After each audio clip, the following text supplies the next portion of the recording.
6 months of dead ends had brought me to this moment. Standing outside Santa Maria della Vittoria on a Tuesday night in October, while rain turned the cobblestones of North End into mirrors reflecting neon signs from nearby restaurants.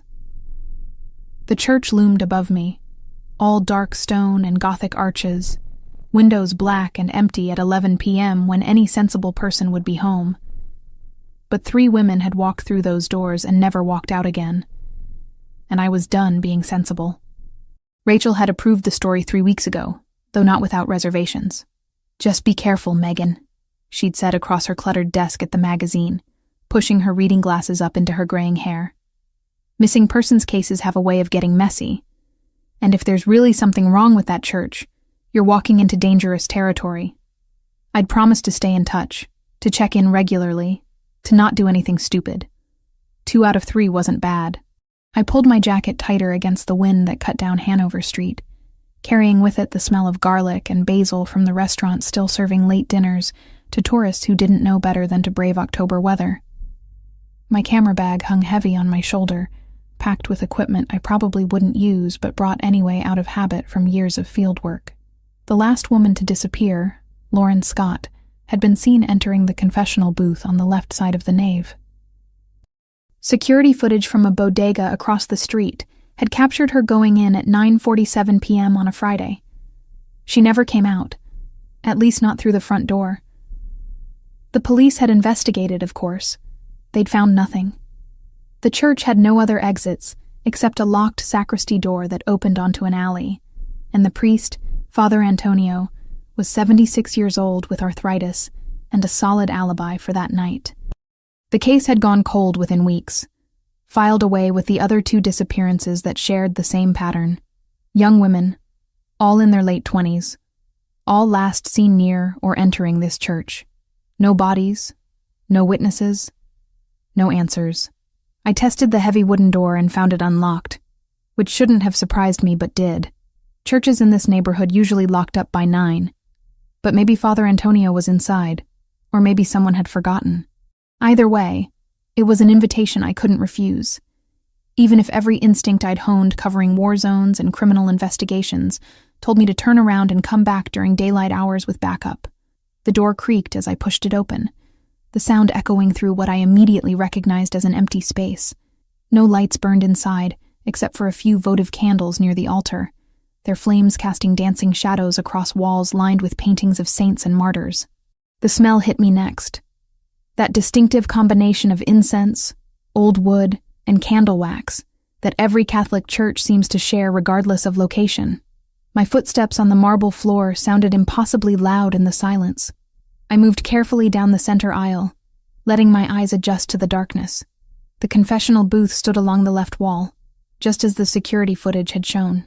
3 wooden structures that looked like miniature houses, each with doors on either side, and carved screens separating the priest's chamber from where the penitent would kneel. The one Lauren had entered was the middle booth, and I headed straight for it, fishing my phone from my pocket to use as a flashlight. The penitent's door opened with a soft groan of hinges that needed oil. Inside, it was cramped and dark. Barely enough room to kneel on the worn cushion that smelled of dust and old prayers. I ran my fingers along the wooden walls, looking for anything unusual, any sign of a hidden mechanism or passage that might explain how 3 women could vanish from a locked room. Nothing. Just solid wood and the carved screen separating me from the priest's side. That's when I heard it. A breath, not mine, coming from the other side of the screen. I froze, phone light still pointed at the wall, my heart suddenly hammering against my ribs. Someone was in the priest's chamber. At 11 at night. In a supposedly empty church. "Have you come to confess?" The voice was male, deep, with an accent I couldn't immediately place. Not the elderly Father Antonio, that was certain. This voice belonged to someone younger, someone who sounded alert and tense rather than sleepy or surprised.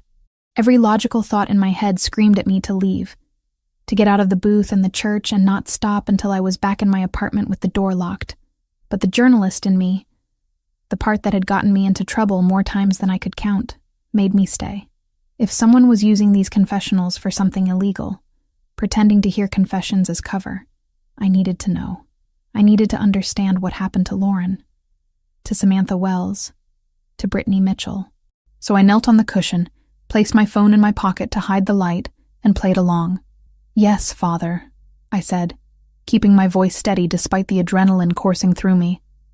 "I've come to confess. Tell me your sins." The words were right, the ritual phrase any priest would use, but something about the delivery was wrong. Too sharp, too focused, like he was listening for something specific rather than preparing to offer absolution. I improvised, drawing on half-remembered catechism classes from childhood. I've lied to people to get information for my work. I've deceived others to uncover truths they wanted to keep hidden. I've put myself in dangerous situations without thinking about the consequences. All true, technically, though I'd never felt the need to confess any of it before. Silence from the other side of the screen. I could barely make out a shape through the carved wood. A darker shadow against the darkness.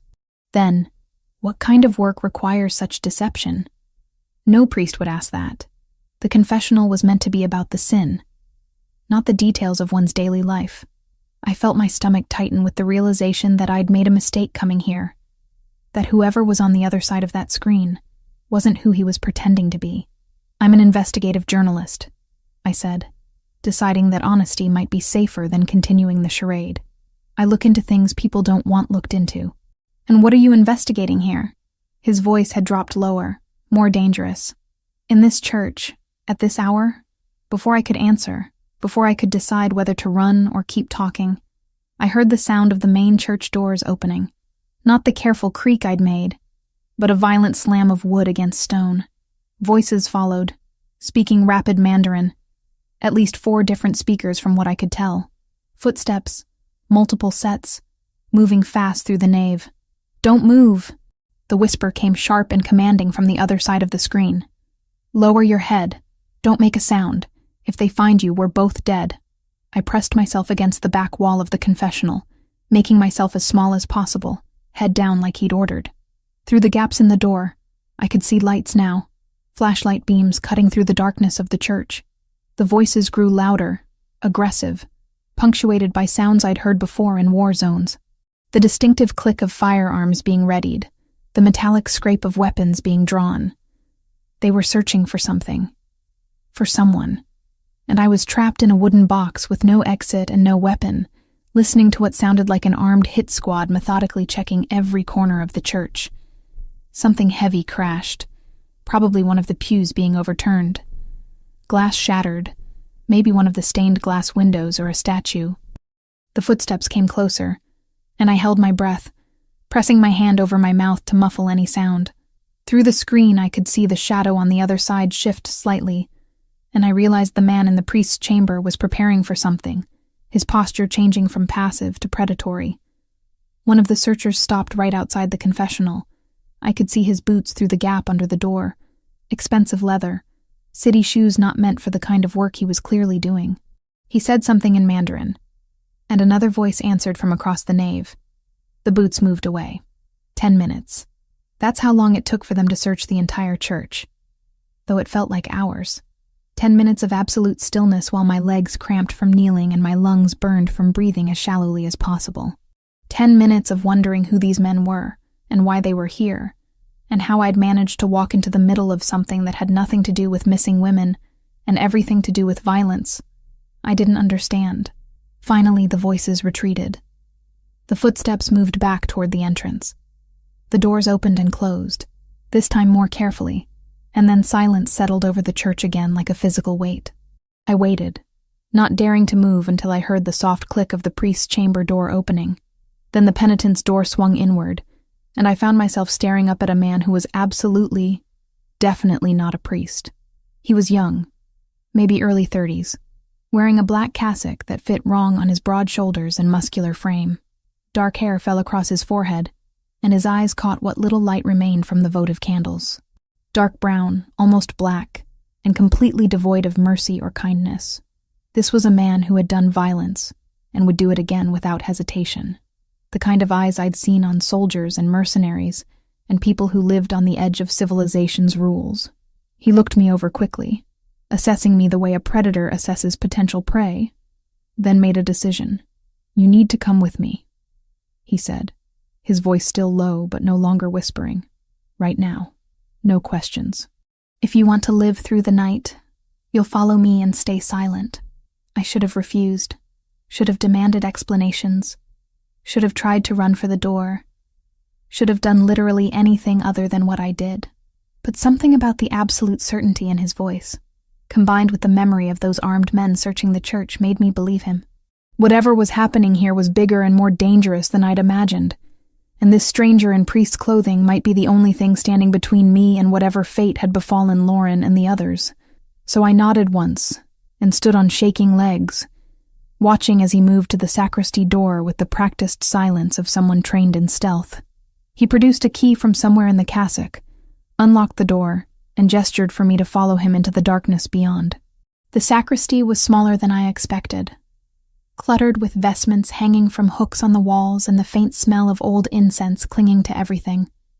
The man in the cassock moved through it like he'd memorized every inch, not bothering to turn on lights as he headed for what looked like a supply closet in the back corner. He pulled the door open to reveal shelves stacked with candles and prayer books, then reached past them to press something I couldn't see. A section of the back wall swung inward with a soft click that sounded impossibly loud in the silence. "Inside," he ordered, glancing back at me with those dark eyes that held no patience for questions or hesitation. I hesitated anyway, because following strange men into secret passages was exactly the kind of decision that got people killed. Who were those men? Why were they looking for you? And what does any of this have to do with the missing women? He turned fully toward me then, and I saw his jaw tighten with barely controlled frustration. "You have two choices right now. You can come with me and maybe live long enough to get answers, or you can stay here and wait for them to come back. Because they will come back, and when they realize I'm gone, they're going to start looking for witnesses. Anyone who might have seen which direction I went." He paused, letting that sink in. "You were in that confessional. You heard things. That makes you a liability they'll eliminate without thinking twice." The logic was sound, even if I hated it.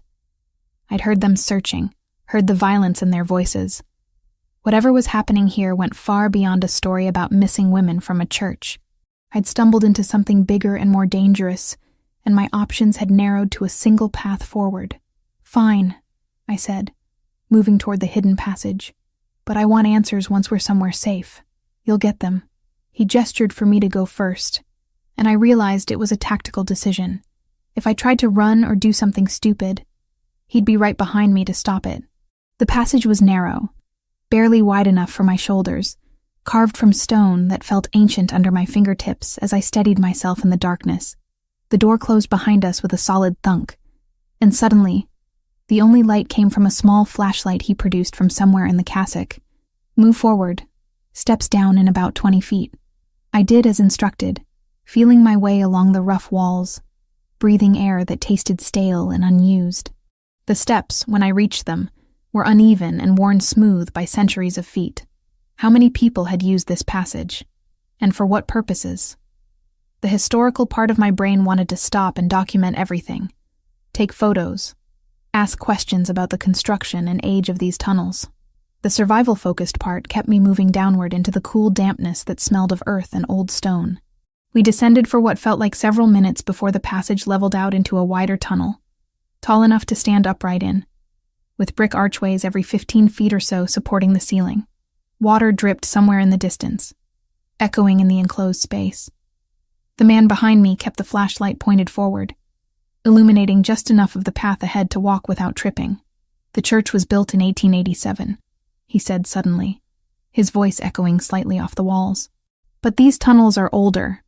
Colonial era, maybe earlier. Smugglers used them to move goods from the wharves to buildings throughout the North End without paying taxes or tariffs. Some say pirates used them too, though that's probably more legend than truth." "How do you know about them?" I asked, grateful for the conversation, if only because it distracted from the claustrophobic press of stone around us, and the very real possibility that I'd made a terrible mistake.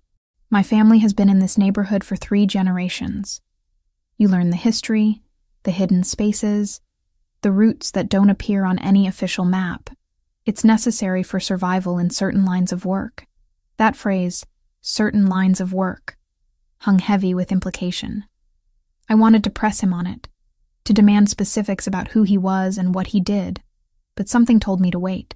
We were still in the tunnels, still potentially being pursued, and antagonizing the only person who knew the way out seemed like poor strategy. The passage branched several times, but he never hesitated, turning left or right with the confidence of someone who'd walked this route before. We passed what looked like old storage rooms carved into the walls, empty now except for rotting wooden crates, and the bones of small animals that had gotten lost down here and never found their way out. The thought made me shiver despite the physical exertion keeping me warm. "The women who disappeared," I said, as we rounded another corner, needing to bring the conversation back to what mattered. "Lauren Scott, Samantha Wells, Brittany Mitchell. Do you know what happened to them? Where they are?" He was quiet for several steps, and I thought maybe he wouldn't answer. "Then, they're alive. At least, they were as of 3 days ago. The Green Dragon Triad has them." The name meant nothing to me, though the triad part suggested organized crime with Asian connections. What's a triad doing kidnapping women from a Boston church? Not just any women, specific women with specific skills. All 3 speak fluent Mandarin. All 3 work in financial technology or cybersecurity. They weren't random targets. They were recruited, though recruited is probably too gentle a word for it. Coerced would be more accurate.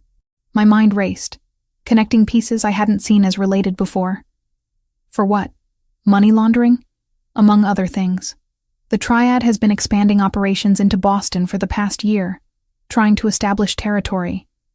They need infrastructure, including people who can move money electronically without triggering federal oversight.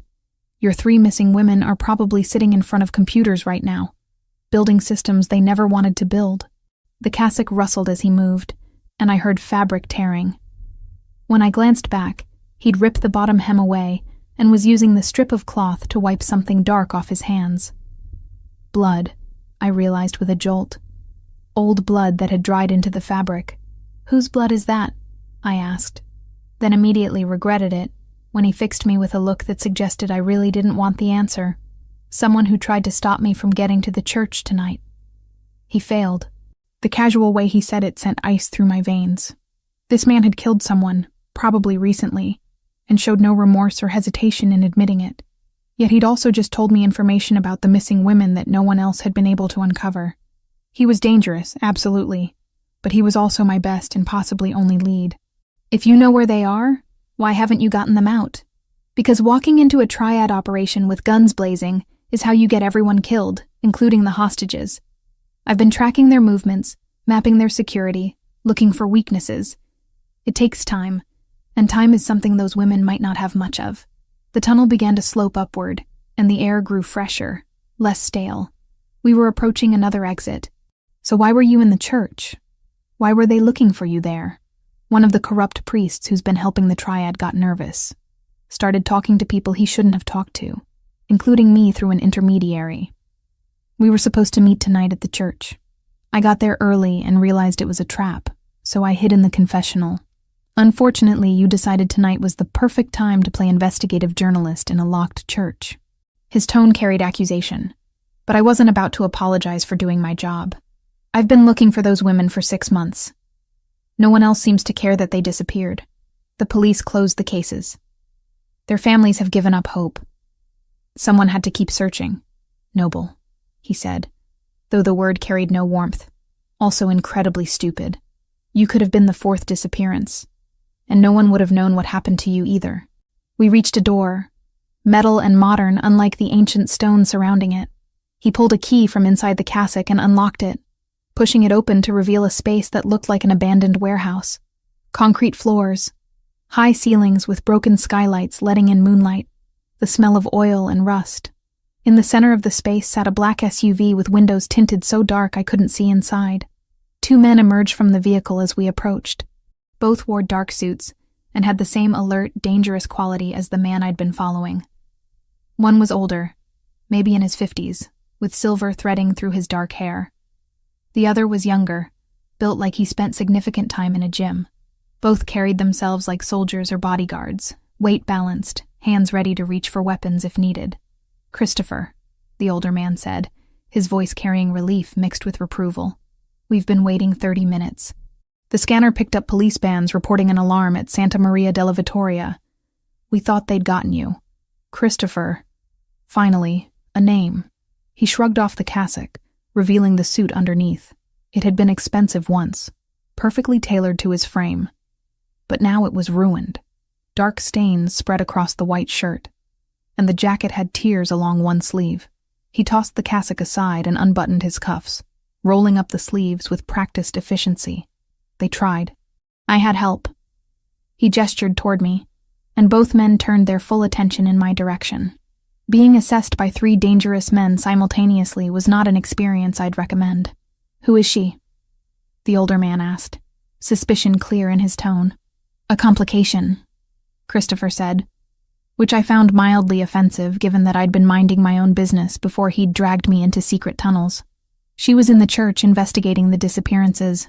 The triad saw her with me, which means she's a target now whether we like it or not." "Christopher Versiani," I said, testing the name and watching his reaction. He barely moved, but something tightened around his eyes. "I'm guessing that's you? And I'm guessing you're not just some concerned citizen tracking down missing women out of the goodness of your heart." He studied me for a long moment, then seemed to make a decision. "No, I'm not. I'm the head of the Versiani family. We control certain operations in the North End and the Port District. The triad has been muscling in on our territory for months, and kidnapping those women was a message. They're showing that they can operate right under our noses, that our neighborhood isn't as secure as we thought. Mafia. He was Mafia.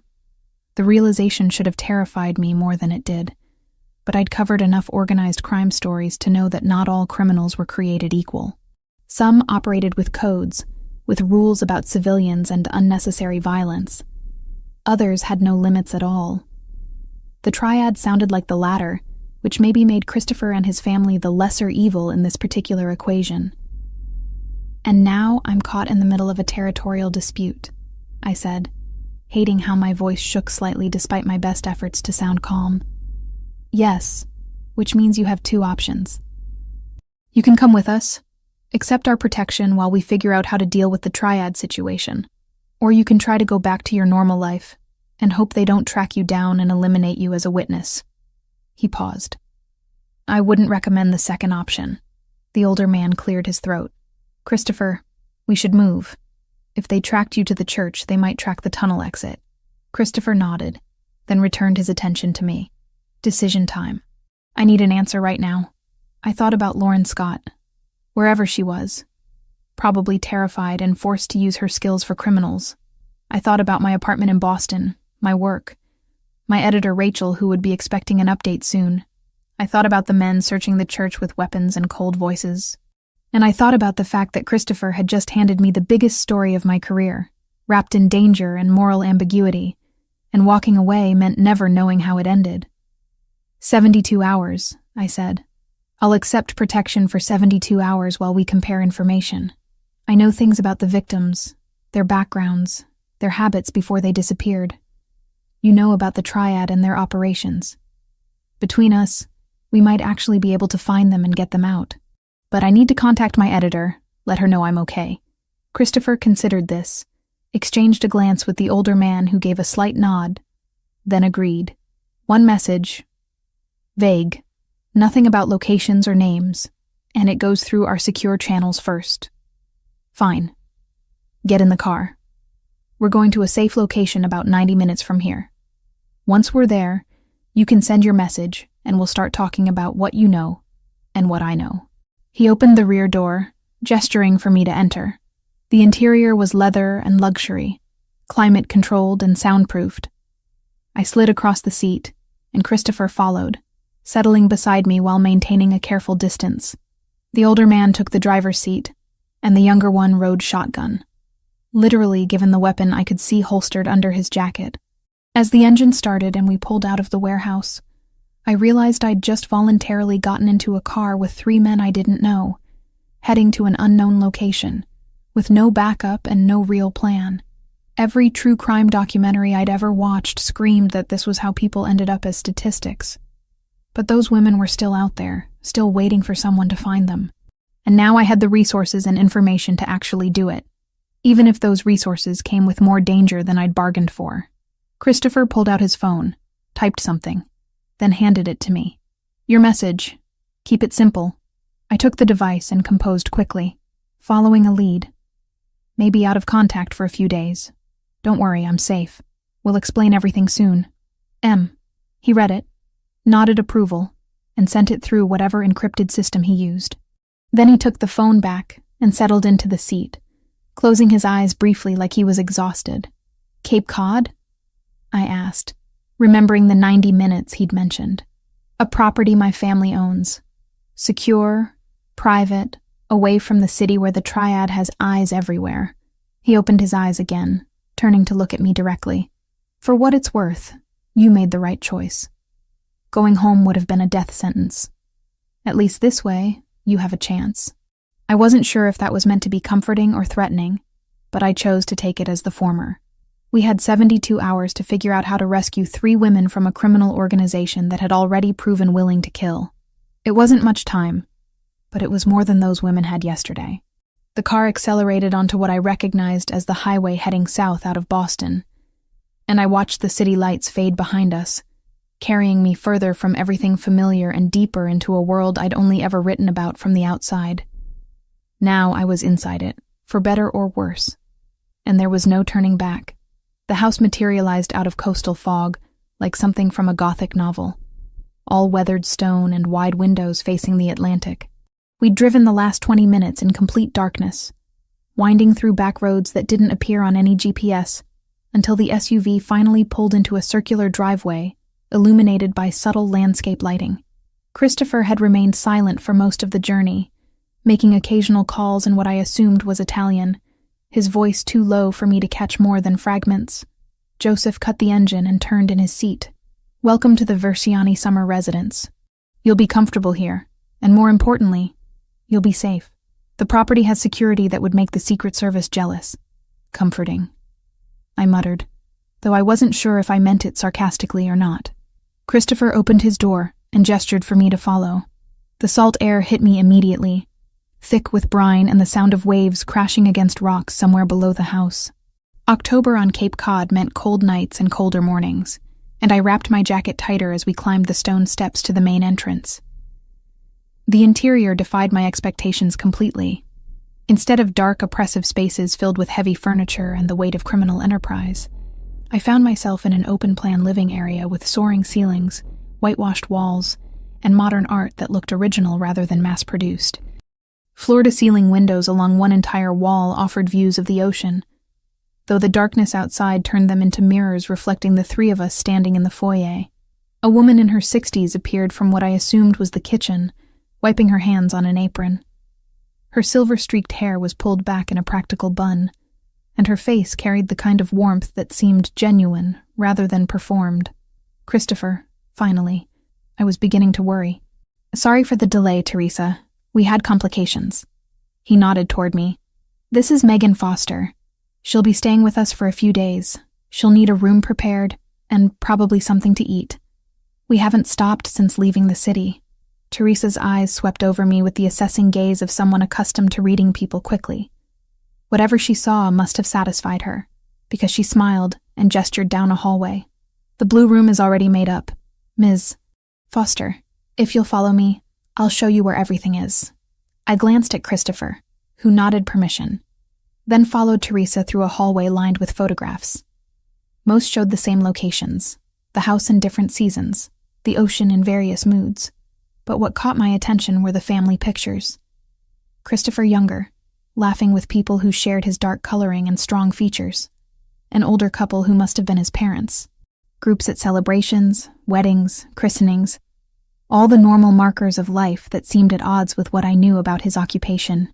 "The family is very important to Christopher," Teresa said, noticing my attention. "Everything he does for them. Sometimes people forget that about him." The blue room was on the 2nd floor, spacious and bright despite the late hour, with walls painted in soft shades of seafoam and cream. A king-sized bed dominated one wall, covered in linens that looked expensive and comfortable. French doors opened onto a small balcony with wrought iron railings. and through them I could hear the ocean more clearly now. A constant rhythm that would have been soothing under different circumstances. "Bathroom is through there." Teresa indicated a door to the left. "I'll bring up some clothes for you. You're about my daughter's size, and she keeps things here for when she visits. Nothing fancy, but clean and comfortable. Dinner will be ready in 30 minutes if you'd like to join them downstairs." "Thank you," I managed, suddenly overwhelmed by the normalcy of it all. I'd been kidnapped, or rescued, or possibly both, by a Mafia boss. And now I was being offered dinner in a comfortable bedroom like I was a guest at a bed and breakfast. Teresa paused at the door. "Christopher is a good man, Ms. Foster. I know what people say about him, what they assume. But I've worked for this family for 15 years, and I've never seen him hurt anyone who didn't deserve it. Those women you're looking for, he'll find them. Once he commits to something, he doesn't stop until it's done." She left before I could respond, closing the door with a soft click. I stood in the center of the room, trying to process the past few hours, trying to reconcile the violence I'd witnessed in the church with the careful consideration being shown to me now. Christopher Versiani was either the most sophisticated predator I'd ever encountered, or he was exactly what Teresa suggested, a man operating in a world of necessary evils with a code that separated him from true monsters. The bathroom was as impressive as the bedroom, all marble and chrome, with a shower that could have fit 4 people comfortably. I caught sight of myself in the mirror and winced. My hair was wild from the wind and tunnels, my face pale with exhaustion and adrenaline crash, my clothes rumpled and dirty. I looked exactly like someone who'd spent the evening running through underground passages fleeing armed criminals. A knock at the door interrupted my self-assessment. Teresa had returned with an armful of clothes, which she laid out on the bed with efficient movements. Jeans, sweaters in muted colors, underwear still in packages, thick socks, everything practical and well-made. "Take your time," she said. "The men will be in the library when you're ready. It's downstairs, first door on the left past the living area." I showered quickly, letting the hot water wash away some of the night's terror, then dressed in jeans and a gray sweater that fit well. My phone had 1 bar of signal, which surprised me given how remote we were, though I suspected Christopher's security system included signal boosters. Rachel had responded to my earlier message with a simple, "Be careful," which suggested she knew better than to ask too many questions over text. The house was quiet as I made my way downstairs, following the smell of cooking food. The library Teresa had mentioned was exactly where she'd indicated, a room lined floor to ceiling with books that looked read rather than decorative. A large wooden table dominated the center, covered with laptops, papers, and what appeared to be maps of Boston and the surrounding areas. Christopher sat at the head of the table, now wearing jeans and a dark Henley instead of the ruined suit. He'd showered too, his hair still damp, and without the cassock and blood-stained clothing he looked younger, less intimidating. Joseph sat to his right, typing on a laptop with reading glasses perched on his nose. Both looked up when I entered. "Feeling better?" Christopher asked, gesturing to an empty chair across from him. "Cleaner, at least. I'm not sure better is the right word for any of this." Joseph smiled slightly. "Fair assessment. Christopher, should I brief her, or do you want to?" "I'll do it." Christopher stood and moved to the maps, pointing to various marks and notations I couldn't decipher from my position. The Green Dragon Triad has been operating in Boston for about 18 months. They started small, testing boundaries, seeing how much they could expand without triggering a response from established families. About a year ago, they got bolder, started moving into territories that were clearly marked as ours, setting up operations in the Port District, recruiting people from our neighborhood. I moved closer to see the map better. He'd marked several locations with red pins, all clustered in and around the North End and waterfront areas. "When did they start taking the women?" 6 months ago. Lauren Scott was first, though we didn't realize it was connected to the triad until the second woman disappeared. Samantha Wells was taken 3 months later. Same pattern, same church. By the time Brittany Mitchell vanished 6 weeks ago, we knew it was deliberate targeting. Joseph spent weeks tracking their movements, following money trails, intercepting communications. Joseph looked up from his laptop. "They're sophisticated, I'll give them that. Using encrypted messaging, moving operations frequently, keeping tight security. But everyone makes mistakes eventually. We identified a pattern in their communications, traced it back to 3 possible locations. You said they were coercing the women to work on money laundering operations, I said, taking the seat Christopher had indicated. How does that work exactly? I mean, I understand the basic concept, but what specifically are they making them do? Christopher returned to his seat, leaning back with his hands steepled in front of him. Cryptocurrency is the easiest answer. Moving money through traditional banking leaves, trails that law enforcement can follow. But cryptocurrency offers anonymity if you know what you're doing. The triad needs people who can set up wallets, execute trades, move funds through multiple exchanges fast enough that tracking becomes nearly impossible. Lauren Scott worked for a fintech startup specializing in blockchain security. Samantha Wells was a software engineer who'd published papers on cryptocurrency vulnerabilities. Brittany Mitchell was an accountant with a specialty in international tax law. The pieces clicked into place. So they grabbed specialists who could build them an untraceable financial network. Exactly. And by using coercion rather than recruitment, they ensure loyalty through fear rather than payment. Cheaper and more reliable from their perspective. Joseph pulled up something on his laptop and turned it so I could see. Financial transaction records, pages of them, with highlighting and annotations. This is what we've tracked so far. Millions moving through accounts connected to shell corporations. Most of it ending up in accounts we've linked to triad leadership in Hong Kong and Shanghai. Your 3 missing women are likely managing different parts of the operation, keeping the money flowing while staying invisible to federal oversight. I studied the records, my journalist's brain automatically looking for patterns, anomalies, anything that might provide additional leads. Have you considered going to the FBI with this? I mean, this is federal-level financial crime. They have resources you don't. Christopher's expression hardened slightly.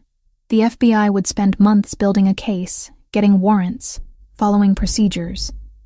By the time they moved, those women would either be dead or shipped overseas where we'd never find them. And frankly, federal involvement would mean questions about how I obtained this information, which I can't answer without implicating myself and my organization in activities that, while not related to this case, wouldn't look good under scrutiny. So your hands are tied by your own criminal enterprise, I said, then immediately regretted the bluntness. But Christopher didn't look offended. Yes, that's the reality of operating outside the law.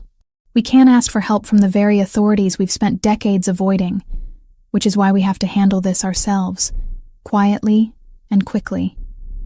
Teresa appeared at the door with a tray of food, pasta with what smelled like fresh marinara sauce, bread that looked homemade, a simple salad. She set it on a side table and served us with the efficiency of long practice, then disappeared again without a word. We ate in relative silence for a few minutes, and I realized I was starving. The pasta was perfect, the sauce rich with garlic and basil, the bread still warm from the oven. Teresa clearly took her cooking seriously. "Tell me about your investigation," Christopher said after a while. "What did you find that the police didn't?" I swallowed and set down my fork. The police treated each disappearance as unrelated.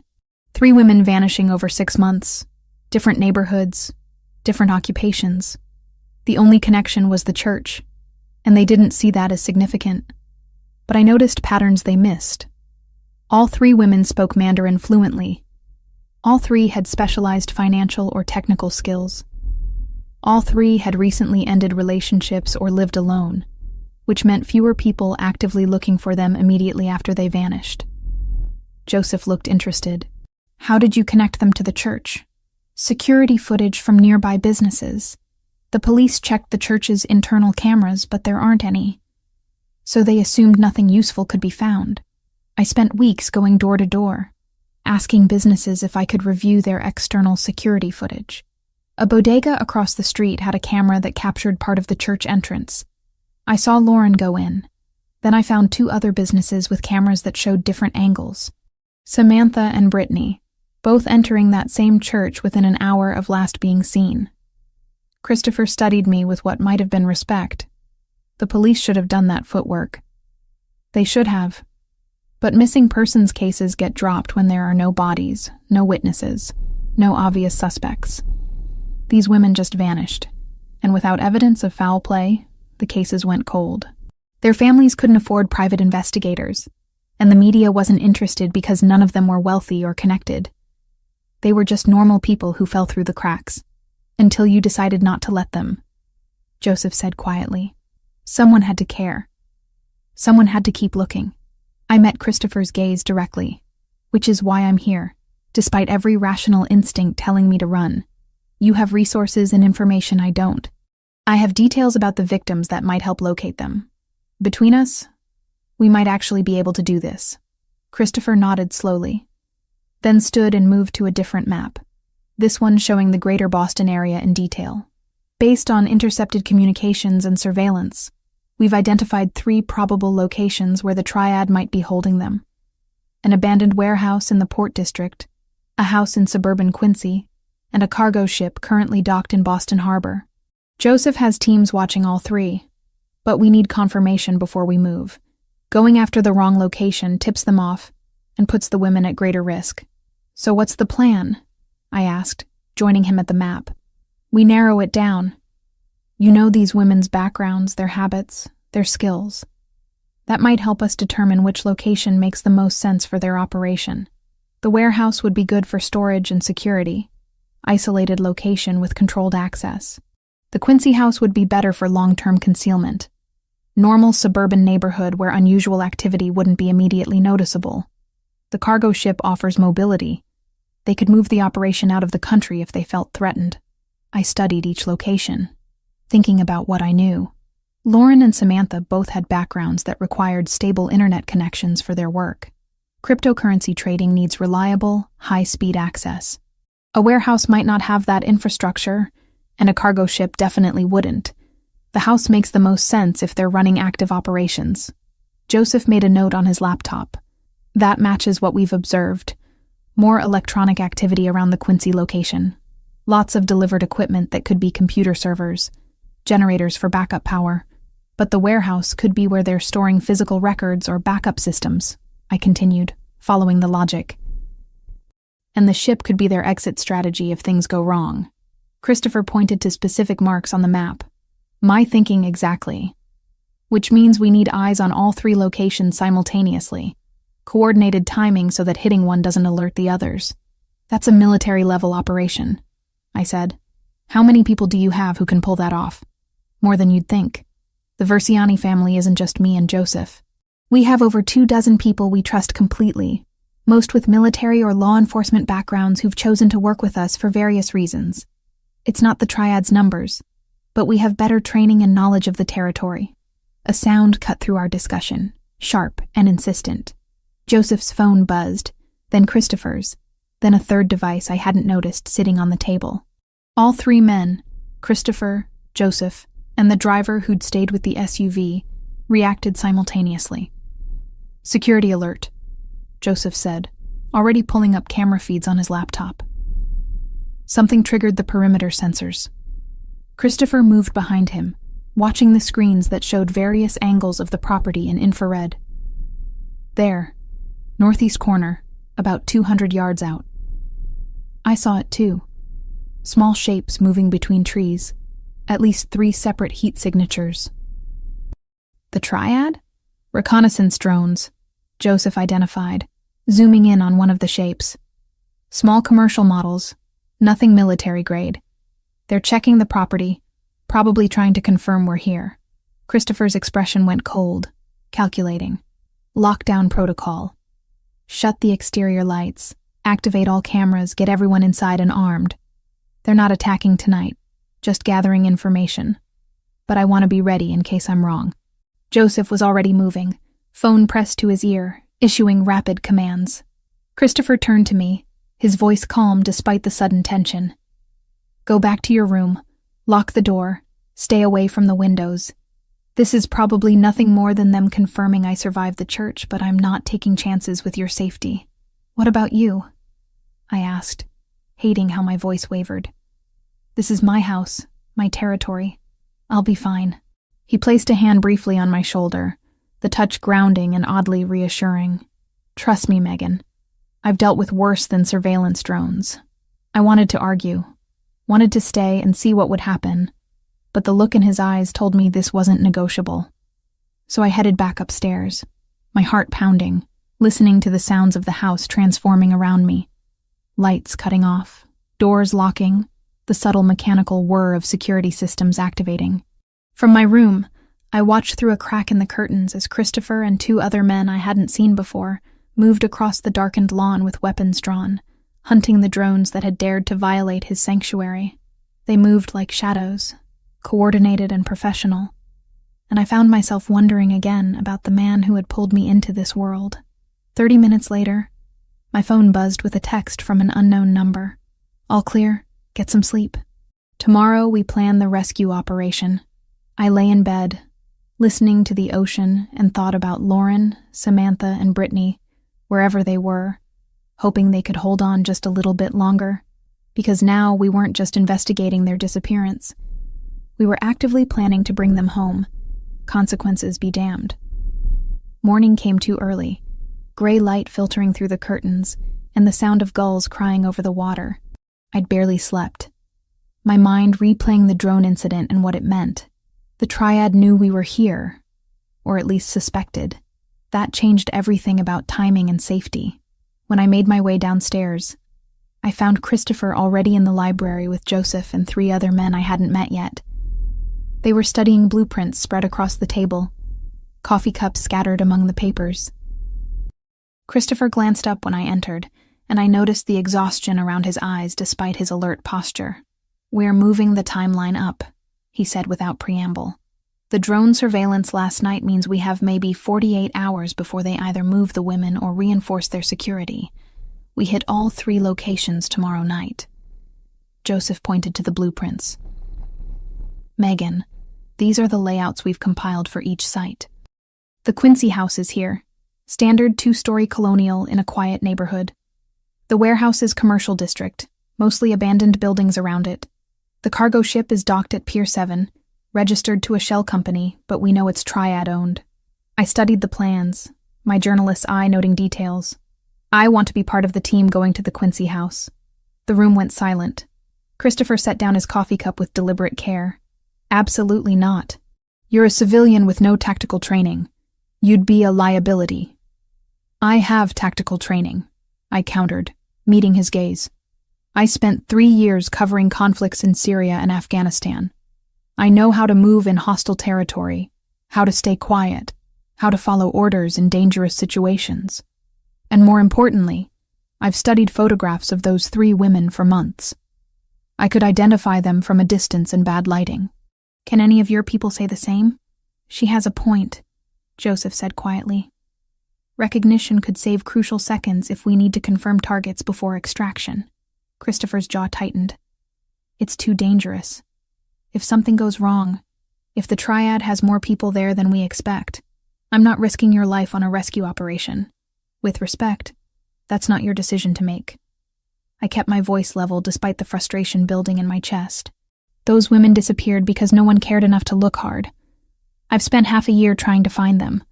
I'm not sitting in this house while you go get them. Either I'm part of the team, or I find my own way there."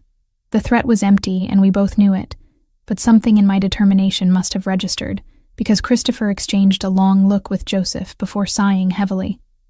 "Fine, but you're with the Quincy team only, which will be the smallest operation. Visual identification from a distance. Nothing more. You follow every order exactly as given, and if I tell you to retreat, you retreat immediately." "Understood. Understood." Over the next 36 hours, I learned exactly how seriously Christopher took planning. Every morning started at 6 with briefings in the library, reviewing updated intelligence Joseph's surveillance teams had gathered overnight. Every afternoon involved running through scenarios, contingency plans, communication protocols. Christopher was meticulous to the point of obsession, questioning every assumption, stress testing every decision. But it was during the evenings, after the others had left, and it was just Christopher, Joseph, and me reviewing the day's progress, that I began to see past the careful control he maintained. Small things revealed themselves. The way he touched the grip of his weapon 3 times before holstering it, always 3, never 2 or 4. The way he avoided talking about his family despite the photographs everywhere. The way he watched me when he thought I wasn't looking. His expression unreadable, but intense. On the third night, while Joseph was on a call with one of his surveillance teams, Christopher and I ended up alone in the library. He was cleaning his weapon with practiced efficiency, and I was reviewing my notes on the victims. "Why do you do that?" I asked, watching him check the magazine for the third time. "Do what?" "Check everything 3 times. The magazine, the safety, the chamber. Always 3. His hands stilled for just a moment before continuing their work. "My cousin Anthony died because someone didn't properly check their weapon before an operation. Misfire killed him instantly. He was 23. Christopher looked up at me, his dark eyes holding memories I couldn't see. "So I check 3 times. Once for the weapon, once for the person it might save, once for the person it might kill. It's a reminder that every detail matters." The rawness in his voice caught me off guard. "I'm sorry. That must have been terrible. It taught me to be careful. In my world, carelessness gets people killed." He set the weapon aside and leaned back in his chair. "What about you? That necklace you wear, you touch it whenever you're worried or thinking hard. What's the story there?" My hand went instinctively to the silver pendant at my throat. A small compass rose, worn smooth with time. My mother gave it to me before I left for my first overseas assignment. She said as long as I wore it, I'd always find my way home. I swallowed against the tightness in my throat. She died 2 years later in a car accident.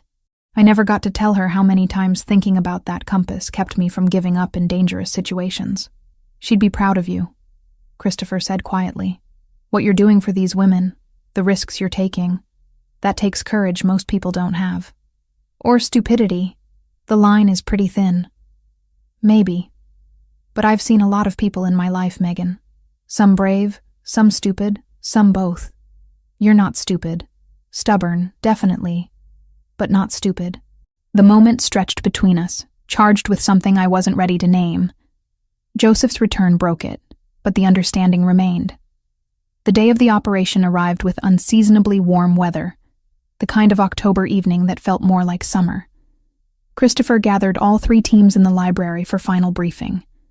12 people total, divided into groups of 4 for each location. I would be with Joseph's team hitting the Quincy house. Christopher would lead the warehouse team. A man named Vincent, who'd been introduced as former Navy, would take the cargo ship. "Simultaneous entry at 9 p.m., Christopher instructed, pointing to the synchronized watches everyone wore. "Radio silence except for emergencies. Each team has 30 minutes to confirm targets, secure any intelligence, and extract. If you encounter resistance beyond what we've planned for, you retreat and call for backup. No heroics, no improvisation. We do this clean and professional." He looked directly at me for that last part, and I nodded understanding. The drive to Quincy took 40 minutes. Joseph at the wheel with me in the passenger seat, and 2 other men in the back. We parked 3 blocks from the Target house, in the lot of a closed grocery store, and moved on foot through backyards and between houses. The neighborhood was quiet, families inside eating dinner or watching television, unaware that armed men were moving through their peaceful suburb. The Target house sat on a corner lot, 2-story colonial painted pale yellow with white trim. Lights burned in the upstairs windows, and I could see the blue glow of computer screens through curtains that hadn't been fully closed. Joseph had been right about the electronic activity. We took position behind a hedge 2 houses down, and Joseph produced night vision binoculars. Through them, I could see shadows moving inside. At least 3 people on the 2nd floor, 2 on the 1st. But the distance and angles made identification impossible. "We need to get closer," I whispered. "I can't tell if any of those shapes are the women from here." Joseph considered this, then spoke into his radio in a voice too low for me to hear clearly. After a moment, he nodded to himself. "Team 2 is moving to the back entrance. When they signal, we approach the side window. You'll have maybe 2 minutes to make identification before we have to pull back or commit to entry." My heart hammered as we waited for the signal. This was it, the moment that would determine if we'd found them. The radio crackled once, twice. Joseph tapped my shoulder and we moved, staying low. crossing the neighbor's yard to the gap between houses that gave us a direct sightline into the target's ground floor. Through the window, I saw them. A room set up like a high-tech office. 6 computers on long tables. Whiteboards covered in code. And there, sitting at one of the computers with exhaustion clear in her posture, was Lauren Scott. I recognized her immediately from the photographs I'd memorized, though she looked thinner now. Her hair pulled back carelessly, dark circles under her eyes visible even from this distance. "That's Lauren," I breathed. "Front left computer. It's definitely her." Joseph relayed this over the radio, then signaled for us to move to another angle. We circled to the back where Team 2 had taken position. Through the kitchen window, I spotted someone else, a woman with red hair pulled into a ponytail. Her face turned slightly away, but when she reached for something on the counter, I saw her profile and recognition clicked into place. Samantha Wells. That's her in the kitchen. 2 confirmed, Joseph whispered into his radio. Preparing for entry. That's when everything went wrong. Joseph's radio crackled with Christopher's voice, strained and urgent. "All teams, abort. Warehouse is a trap. I repeat, warehouse is a trap. Multiple hostiles were pinned down. Need immediate extraction." My blood turned to ice. Christopher was in trouble, outnumbered and trapped in that warehouse across the city. Joseph was already moving, signaling his team to fall back. But my mind was racing ahead to terrible conclusions. If we left now, we might never get another chance at the Quincy house. But if we didn't help Christopher, he and his team could die. "Joseph." I grabbed his arm as we retreated to the car. "We need to help them. Christopher has backup protocols. Vincent's team is closest, they'll provide support." But I could hear the worry in his voice despite the professional calm. We were halfway back to the vehicle when another burst of radio traffic came through, this time Christopher's second in command at the warehouse. "Officer down. Multiple hostiles. Request immediate backup. We cannot hold this position." Joseph swore viciously in Italian and picked up his pace. When we reached the car, he was already pulling up a map on his phone, calculating routes and times. 20 minutes to the warehouse if traffic is light. Vincent's team is 12 minutes out. 12 minutes could be an eternity in a firefight. I made a decision that would either save lives or ruin everything. "I have a contact," I said quickly, pulling out my phone. "Detective Ryan Mitchell, Organized Crime Division. I covered a story 3 years ago on human trafficking. He was my source. If I call him, tell him there's an active situation involving kidnapped women and a firefight in progress, he can get units there faster than we can." Joseph stared at me. "You want to call the police? To a Mafia operation? I want to save Christopher's life. And if cops show up, the triad has to back down or face charges that actually stick. It's the only leverage that works against both sides. Christopher will never forgive you for involving law enforcement. Then he can hate me while he's alive instead of dead in a warehouse." Joseph hesitated for maybe 3 seconds, then nodded once. "Make the call. But you take full responsibility for the consequences." My hands shook as I dialed Mitchell's number, praying he still used the same phone after 3 years. It rang twice before his familiar, gravelly voice answered. "Mitchell. Detective, it's Megan Foster. I don't have time to explain everything, but I need units at the old shipping warehouse, Pier 12 in the Port District. There's a kidnapping situation, 3 women being held by a criminal organization. And there's an active firefight happening right now. People are going to die if you don't get there immediately." "Foster. How the hell do you know this?" "I've been investigating the disappearances of Lauren Scott, Samantha Wells, and Brittany Mitchell for 6 months. I found them. They're in Quincy, but there's a simultaneous operation at the warehouse that's gone bad. I'll explain everything later. But right now you need to trust me and send every available unit." Silence for a heartbeat. Then the sound of movement, keys jingling. "I'm 10 minutes out with 2 patrol units already in the area." "But Foster, if you're wrong about this, if this is some kind of setup, you'll be looking at obstruction charges." "I'm not wrong. Just hurry." I ended the call and looked at Joseph. "Done. Now drive." We broke every speed limit getting to the port, Joseph's phone on speaker as Vincent's team reported their arrival at the warehouse. Gunfire was clearly audible in the background of the transmission, sharp cracks echoing through the radio. Then, blessed and terrifying, the sound of sirens. Police inbound, Vincent reported. Multiple units, they're surrounding the building. Triad forces are pulling back. Joseph let out a breath I didn't realize he'd been holding. Christopher, status? Alive. Pissed off, but alive. Christopher's voice came through rough but strong.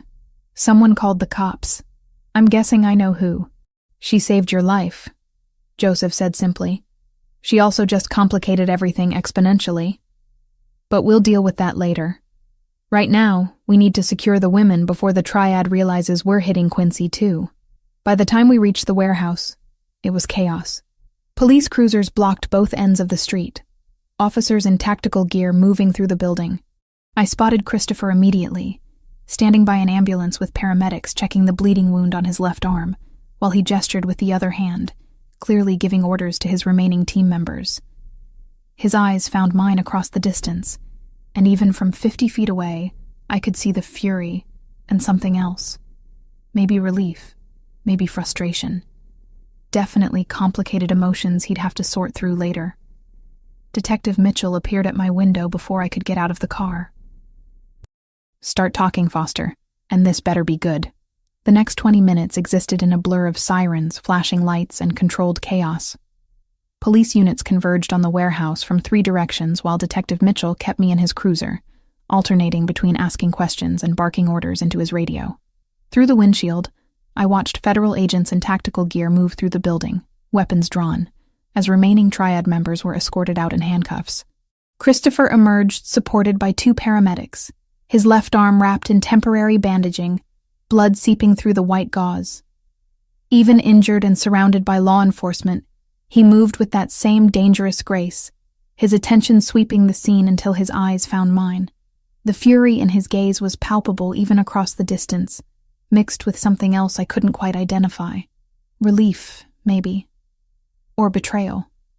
Possibly both. That's him, Mitchell said, following my line of sight. Christopher Versiani. We've been trying to build a case against his organization for 5 years. Never enough evidence that sticks. Too many lawyers, too many people too scared to testify. He turned to look at me directly. You want to tell me how you ended up working with a known crime boss on a kidnapping case? I chose my words carefully. I've been investigating the disappearances of 3 women for 6 months. Lauren Scott, Samantha Wells, Brittany Mitchell. The police closed their cases. Their families had given up. I kept digging because someone had to care. My voice gained strength as I continued. Tonight, I received information that they were being held by the Green Dragon Triad, forced to work on financial crimes. When I realized there was a firefight with multiple casualties imminent, I called you, because saving lives matters more than anything else. And Versiani? What's his involvement? His organization operates in the same territory the Triad has been trying to infiltrate. The kidnappings were part of a larger territorial dispute. He was trying to locate the women for his own reasons. I used that situation to get information I couldn't access any other way. Mitchell studied me with the practiced skepticism of someone who'd heard too many carefully constructed half-truths. You realize that makes you an accessory to whatever criminal activity he was engaged in tonight. I realize I just helped you rescue 6 kidnapped women and handed you a major Triad operation. What happens to me is less important than what happens to them. Before Mitchell could respond, another detective approached with urgent news. The Triad members we detained are talking, trying to cut deals. They've given us the location of a cargo ship at Pier 7. Says there are more victims being held there, including the 3 women Foster mentioned. From their statements, we would later learn that during the chaos at the warehouse, another crew had swept through the Quincy house, stripping the place bare and moving the women onto the ship in preparation for a fast departure. My heart leaped. That's them. Lauren, Samantha, and Brittany. They have to be on that ship. Mitchell was already moving, issuing orders into his radio. All available units to Pier 7. Federal agents standing by for coordinated entry. No one moves until we have the location secured. I'm coming with you, I said, climbing out of the cruiser before he could object. Like hell you are. You're a civilian and a potential witness. You stay here. Those women have been missing for 6 months. I've studied their faces, their cases, every detail of their lives. I can identify them faster than anyone else you have. Every second counts if they're being held on a ship that could leave port. Mitchell considered this for approximately 2 seconds before nodding curtly. You stay behind me at all times. You follow every order exactly as given. You do anything stupid, I will personally arrest you for obstruction. Clear. Crystal. The convoy to Pier 7 moved with lights, but no sirens, trying to maintain some element of surprise. Through the window of Mitchell's cruiser, I watched the port district slide past. Industrial buildings and shipping containers stacked like giant building blocks. Christopher had been taken to a different location for medical treatment, Joseph accompanying him, which meant I had no way to know if he was okay beyond the paramedics' assurance that the gunshot wound was superficial. Pier 7 was lit by harsh industrial lighting, the cargo ship looming against the night sky like a steel mountain. Federal agents had already established a perimeter by the time we arrived, and I recognized one of them as the lead on human trafficking cases I'd interviewed years ago for a different story. The rescue operation was precise and professional. Agents moved through the ship methodically, clearing rooms, securing evidence, calling for medical personnel. I waited at the base of the gangway with Mitchell, every muscle tense, until finally an agent emerged, escorting 3 women wrapped in emergency blankets. I saw Lauren first. Thinner than in her photographs, hair unwashed and limp, dark circles under her eyes, but alive and walking under her own power. Behind her came Samantha, her red hair tucked into a ponytail, glasses slightly askew. And finally, Brittany, the youngest of the 3, barely holding back tears, as a female agent guided her down the gangway. That's them, I breathed, my own eyes burning. All 3. Lauren Scott, Samantha Wells, Brittany Mitchell. Mitchell signaled for paramedics while I approached slowly, not wanting to frighten them. Lauren looked up as I neared, confusion crossing her exhausted features. My name is Megan Foster, I said gently. I'm a journalist. I've been looking for you for 6 months. You're safe now. You're going home. Lauren's face crumpled and she started crying, deep sobs that shook her entire frame. The paramedics moved in to provide medical attention, while federal agents began the process of taking statements.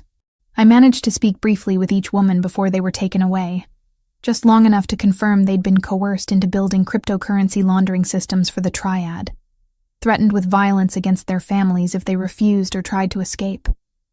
The next few hours passed in a whirlwind of official statements, paperwork, and repeated questioning. Mitchell kept his word about not arresting me, though he made it clear that my association with the Versiani organization would be documented and could be used if any future cases arose. By the time I was released, dawn was breaking over Boston Harbor, painting the sky in shades of pink and gold. Joseph was waiting outside the police station in the black SUV, looking tired but composed. Get in. Christopher wants to talk to you. The drive took us to a private medical clinic in the suburbs, the kind of facility that caters to people who value discretion over insurance claims. Christopher sat in a recovery room, his left arm properly bandaged now, wearing a fresh shirt someone had brought him. He looked up when I entered, and the carefully controlled fury in his expression made me stop just inside the doorway. You called the police. It wasn't a question. I saved your life. I kept my voice steady, despite the tremor running through my hands. You were outnumbered and trapped. People were dying. What else was I supposed to do? Follow the plan. Trust that I had backup protocols in place. Anything except involving law enforcement in an operation that could have gotten all of us arrested or killed. Your backup protocols weren't working fast enough. I heard the radio traffic.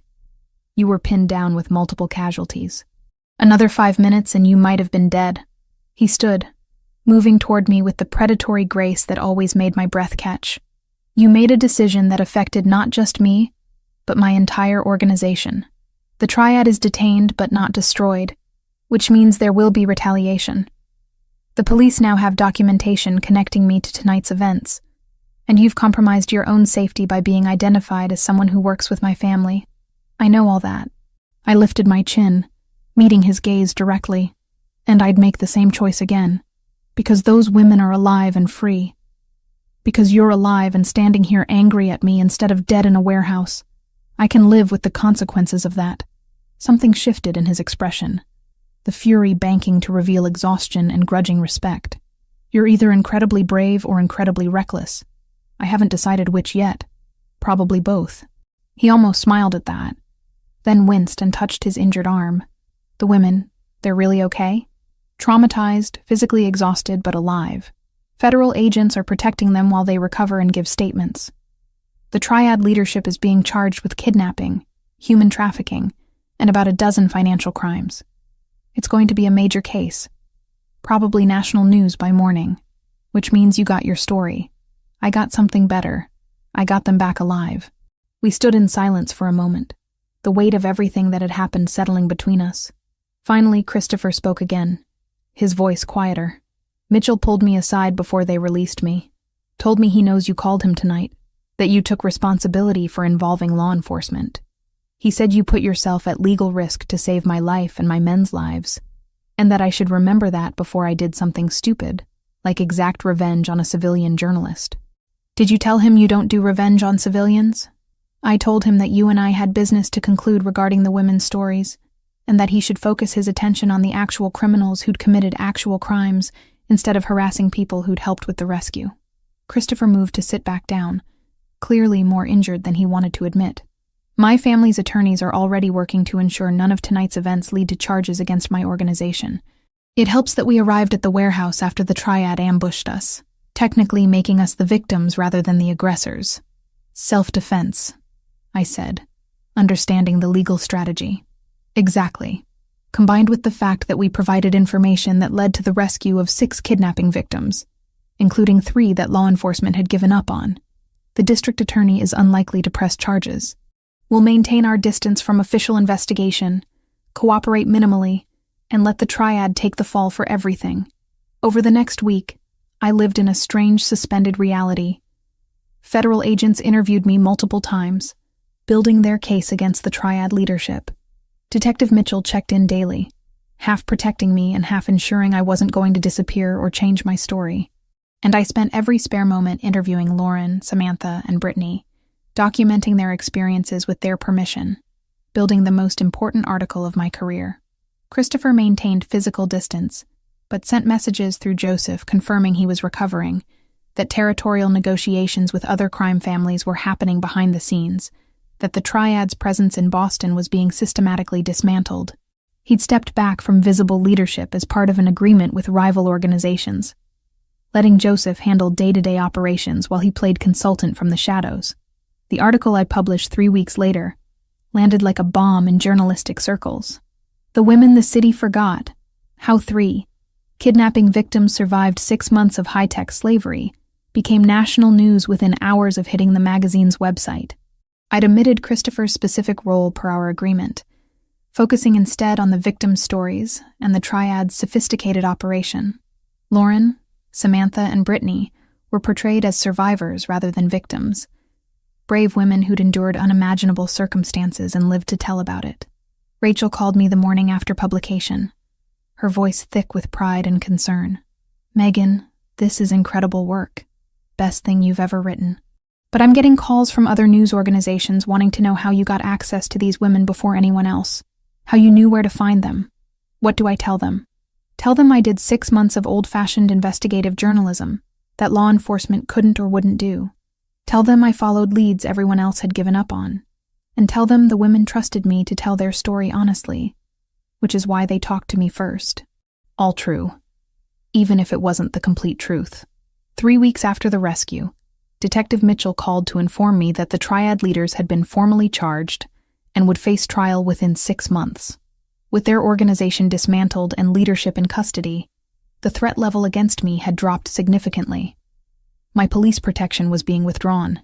That night, I sat in my apartment in Boston for the first time in almost a month, staring at the stack of research I'd accumulated on the case, thinking about everything that had happened and everything that had changed. My phone buzzed with a message from an unknown number. "Congratulations on the article.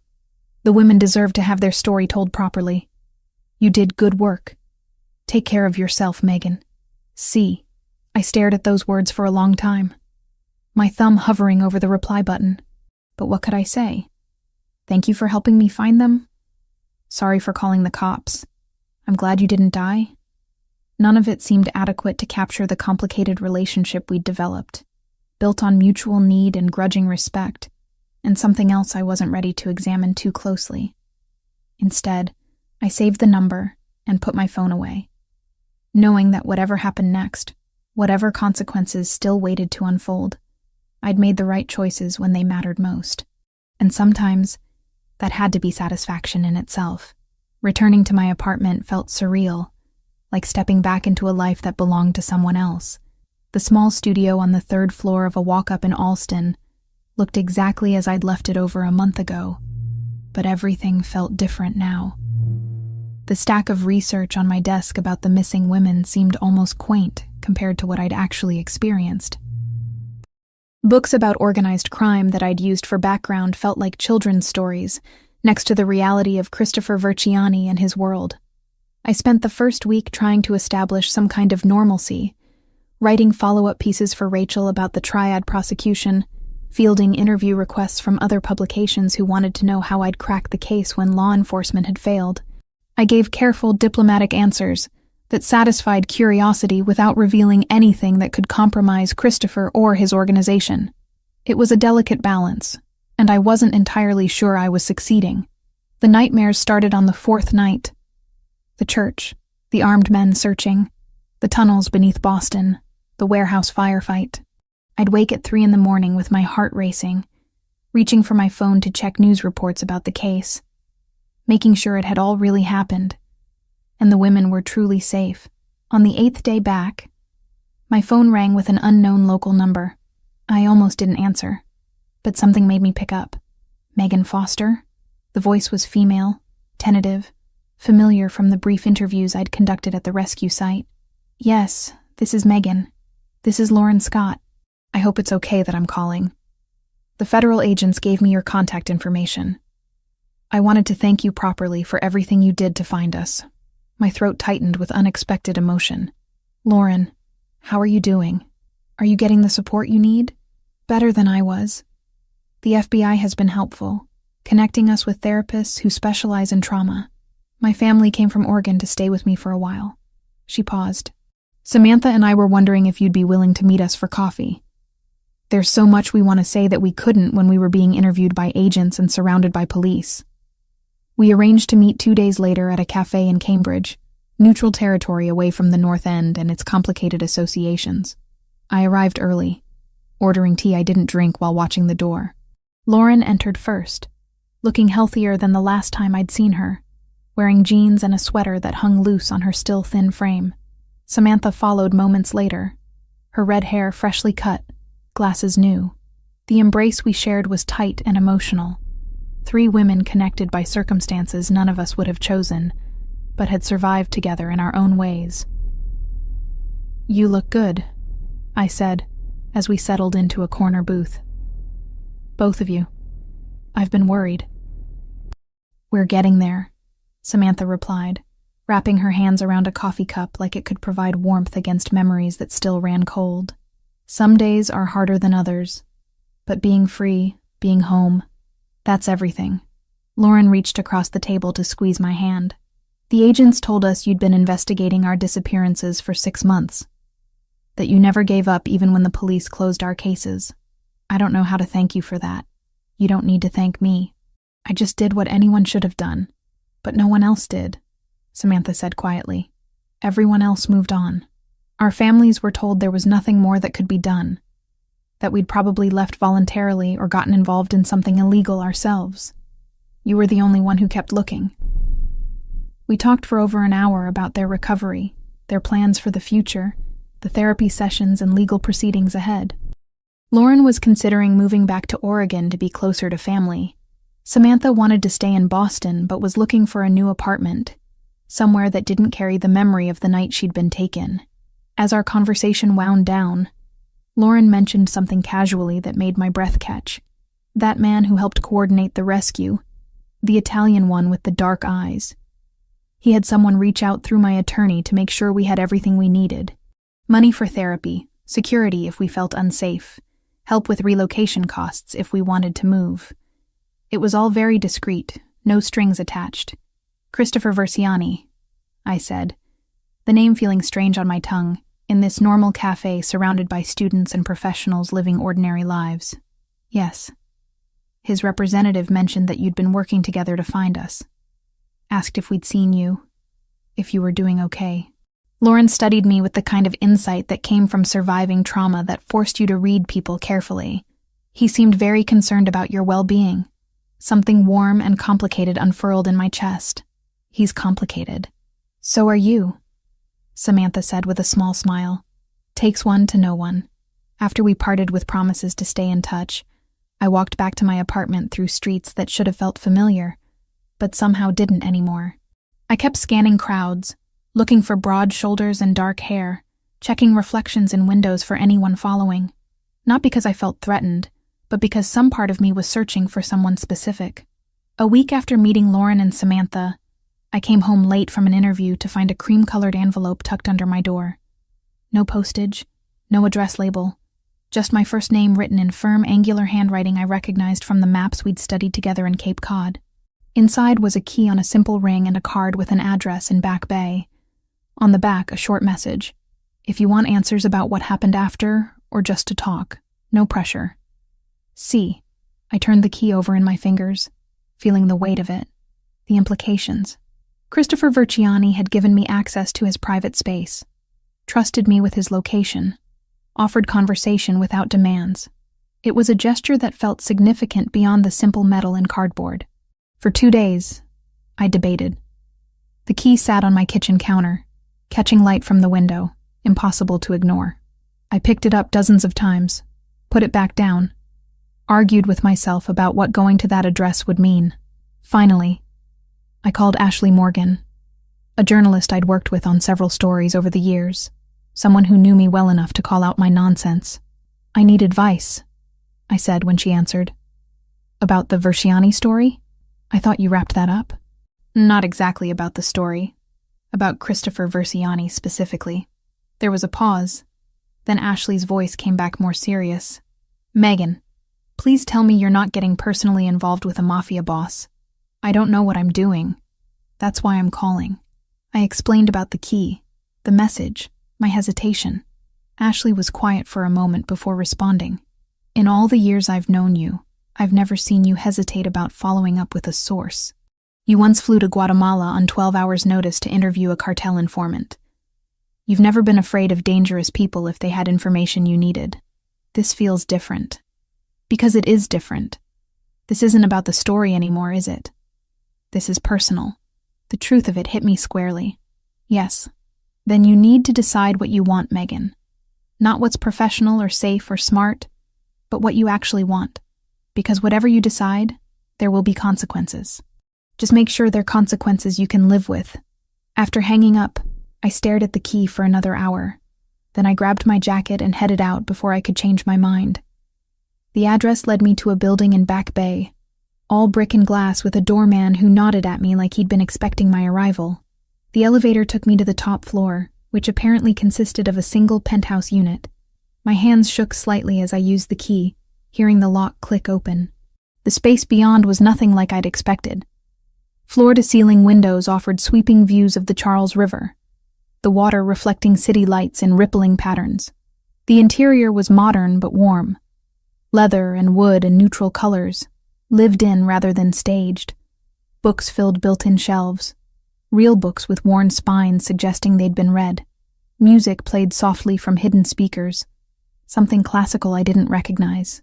Christopher stood by the windows, wearing jeans and a dark sweater instead of his usual suits, looking more relaxed than I'd ever seen him. His left arm was still wrapped in a discreet bandage, visible where his sleeve was pushed up to his elbow. He turned when he heard me enter, genuine surprise crossing his features. "I didn't think you'd come," he said quietly. "I hoped, but I didn't expect it. I needed to know if you were really okay, and if Lauren and Samantha and Brittany are truly safe, if the triad situation is actually resolved or if there's still danger." He gestured to a leather sofa, and we both sat, maintaining careful distance. "I'm healing. The gunshot was clean, no permanent damage. As for the women, yes, they're safe. The triad leadership is in federal custody facing charges that will keep them locked up for decades. Their organization in Boston has been completely dismantled. Remaining members fled back to New York and California, rather than risk staying in territory they no longer control. Lauren mentioned you've been helping them. Money for therapy, security, relocation assistance. It seemed appropriate. They suffered because of territorial disputes in my world. The least I could do was ensure their recovery wasn't hampered by financial concerns. He paused, studying me. She also told me you met with them, that you're staying in touch, making sure they have support. Of course I am. I didn't spend 6 months looking for them just to abandon them once they were found. Something in his expression softened. That's what makes you different, Megan. Most people would consider the rescue the end of the story. You understand, it's just the beginning. We sat in comfortable silence for a moment. The city spread out below us, distant and beautiful. Christopher looked different here. In his private space, away from the constant vigilance his position required. Lighter, like Lauren had said about him. More human and less dangerous, though I knew that was probably an illusion. What happened after the warehouse? I asked. You said things changed. What does that mean exactly? He leaned back, choosing his words carefully. After the triad arrests and the media coverage of the rescue, every crime family in the Northeast knew the Versiani organization had been involved in something that went very public. That kind of exposure is dangerous in my world. It invites scrutiny, makes people nervous. He gestured toward the river. So we negotiated, a series of meetings with rival organizations, discussing territory, operations, spheres of influence. The result was an agreement that recognized the North End and Port District as exclusively ours, with no further challenges or encroachments. Everyone got something they wanted, and the violence stopped. What was the price? I stepped back from visible leadership for 6 months. Joseph handles day-to-day operations while I consult from behind the scenes. It gives everyone time to adjust to the new territorial boundaries, lets tensions cool, removes me as a focal point for anyone who might want to test the agreement. He looked at me directly. It also gives me time to figure out what I want my role to be moving forward. Whether this life, this world, is something I want to continue, or if there are other paths worth considering. The implications of that statement hung heavy between us. That's a big decision. It is. And it's one I'm still working through. He stood and moved to a cabinet, pulling out a bottle of wine and 2 glasses. Can I offer you something? I promise it's not drugged or designed to compromise your journalistic integrity. I smiled despite myself. Wine would be good. He poured with practiced ease, handing me a glass before retaking his seat, this time slightly closer. Tell me about your life now. The article was powerful, by the way. You told their story with dignity and respect. Lauren was right to trust you with it. We talked for hours, the conversation flowing more easily than it ever had before. Without the pressure of rescue operations or immediate danger, we could actually get to know each other as people, rather than reluctant allies. He told me about growing up in North End, about the family expectations and the weight of tradition, about the cousin who died and how it had shaped his approach to leadership. I shared stories about covering conflicts overseas, about the strange disconnection between witnessing horror and then returning to normal life, about losing both parents young and using work to fill the emptiness. Somewhere around midnight, the conversation shifted to something more immediate, more honest. Why did you really come tonight? Christopher asked, setting down his wine glass. Because I've been looking for you, I admitted. Walking through Boston, scanning crowds, checking over my shoulder, not because I was afraid, but because I was searching for someone specific. And I realized that meant something. What does it mean? That whatever happened between us during the rescue operation, it wasn't just professional necessity or temporary alliance. There's something here, something complicated and probably inadvisable, but real. He reached out slowly, giving me time to pull away, and took my hand. His palm was warm, calloused, steady. I've been thinking about you constantly since that night at the warehouse, wondering if you were safe, if you regretted calling the police, if you'd ever want to see me again after everything you'd witnessed. I don't regret it. Any of it. Even knowing what I am, what I've done. I squeezed his hand. I know exactly who you are, Christopher. The good parts and the complicated parts. And I'm still here. We stayed like that for a long moment, holding hands like teenagers on a first date despite everything we'd been through together. Finally, he pulled back slightly, his expression serious. If we do this, if we explore whatever this connection is, it can't be casual. My world doesn't allow for casual relationships. Anyone close to me becomes a target, a potential leverage point. I need you to understand that before we go any further. I understand. I also understand that I've spent 6 months chasing a story that put me in more danger than I ever anticipated. And I'd do it again in a heartbeat because some things matter more than safety. His slow smile transformed his entire face. You're either the bravest person I've ever met or the most reckless. Can't it be both? He laughed, the sound genuine and warm. Yes, it definitely can. When I left his penthouse 3 hours later, the key safely in my pocket, I felt lighter than I had in weeks. Whatever happened next, whatever complications arose from getting personally involved with Christopher Versiani, I'd made the choice with open eyes and full awareness of the consequences. And for the first time since this entire situation began, I felt like I was moving forward rather than just reacting to circumstances beyond my control. Over the next 2 months, Christopher and I developed a relationship that defied every logical category. We weren't quite dating in any traditional sense, but we weren't just friends or professional acquaintances either. We existed in some undefined space between all those labels, meeting for dinners at quiet restaurants, taking long walks along the harbor where he'd grown up, spending evenings in conversation that stretched past midnight. He respected my boundaries in ways that surprised me. I kept my apartment, continued working on investigative pieces for Rachel and other publications.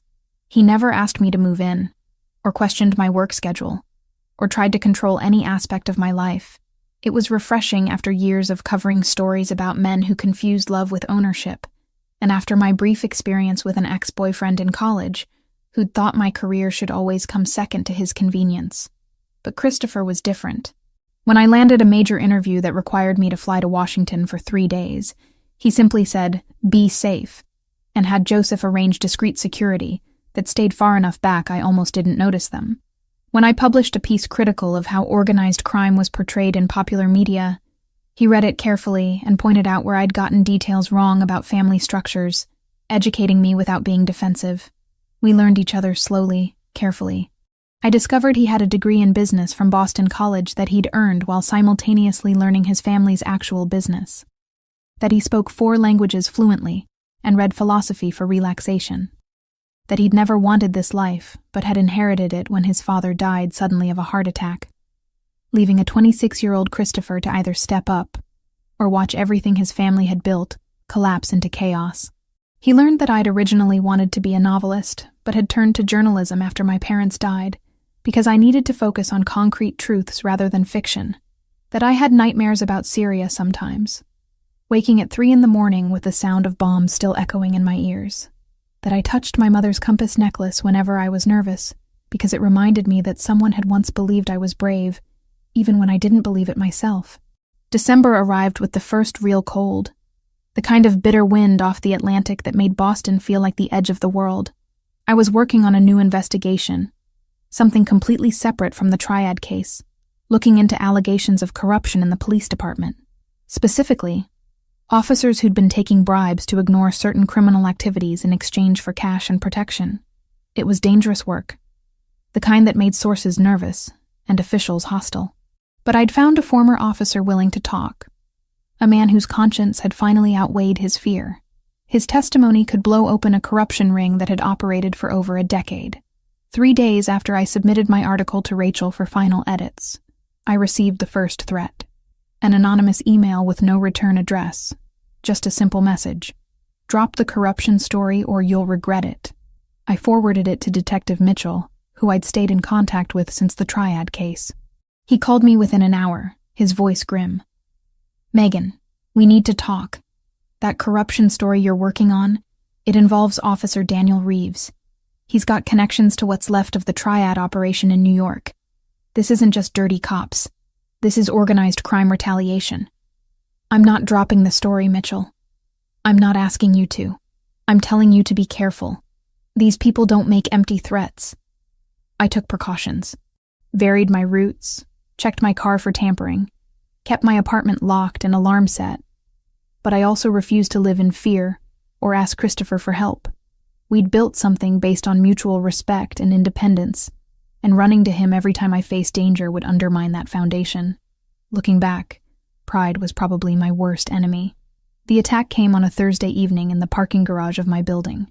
I'd been at the magazine offices late, working with Rachel on final fact-checking. It was nearly 9 when I pulled into my assigned spot on the second level, the fluorescent lights casting everything in sickly yellow. I noticed the van immediately. Wrong spot. Windows tinted too dark. Engine running despite no driver visible inside. Every instinct I'd honed covering war zones screamed danger, and I was reaching for my phone when 2 men emerged from behind a concrete pillar. They moved fast, professionally trained, one circling to cut off my retreat while the other advanced directly. I didn't hesitate. I threw my bag at the nearest one and ran for the stairwell, keys clutched between my fingers as a makeshift weapon. I almost made it. My hand was on the door handle when something hard struck the back of my head, sending me sprawling. Pain exploded across my skull, vision blurring, as rough hands grabbed my arms and hauled me upright.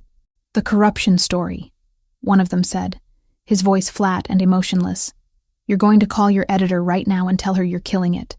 Say you got the facts wrong. Say your source recanted. Say whatever you want. But that story doesn't publish."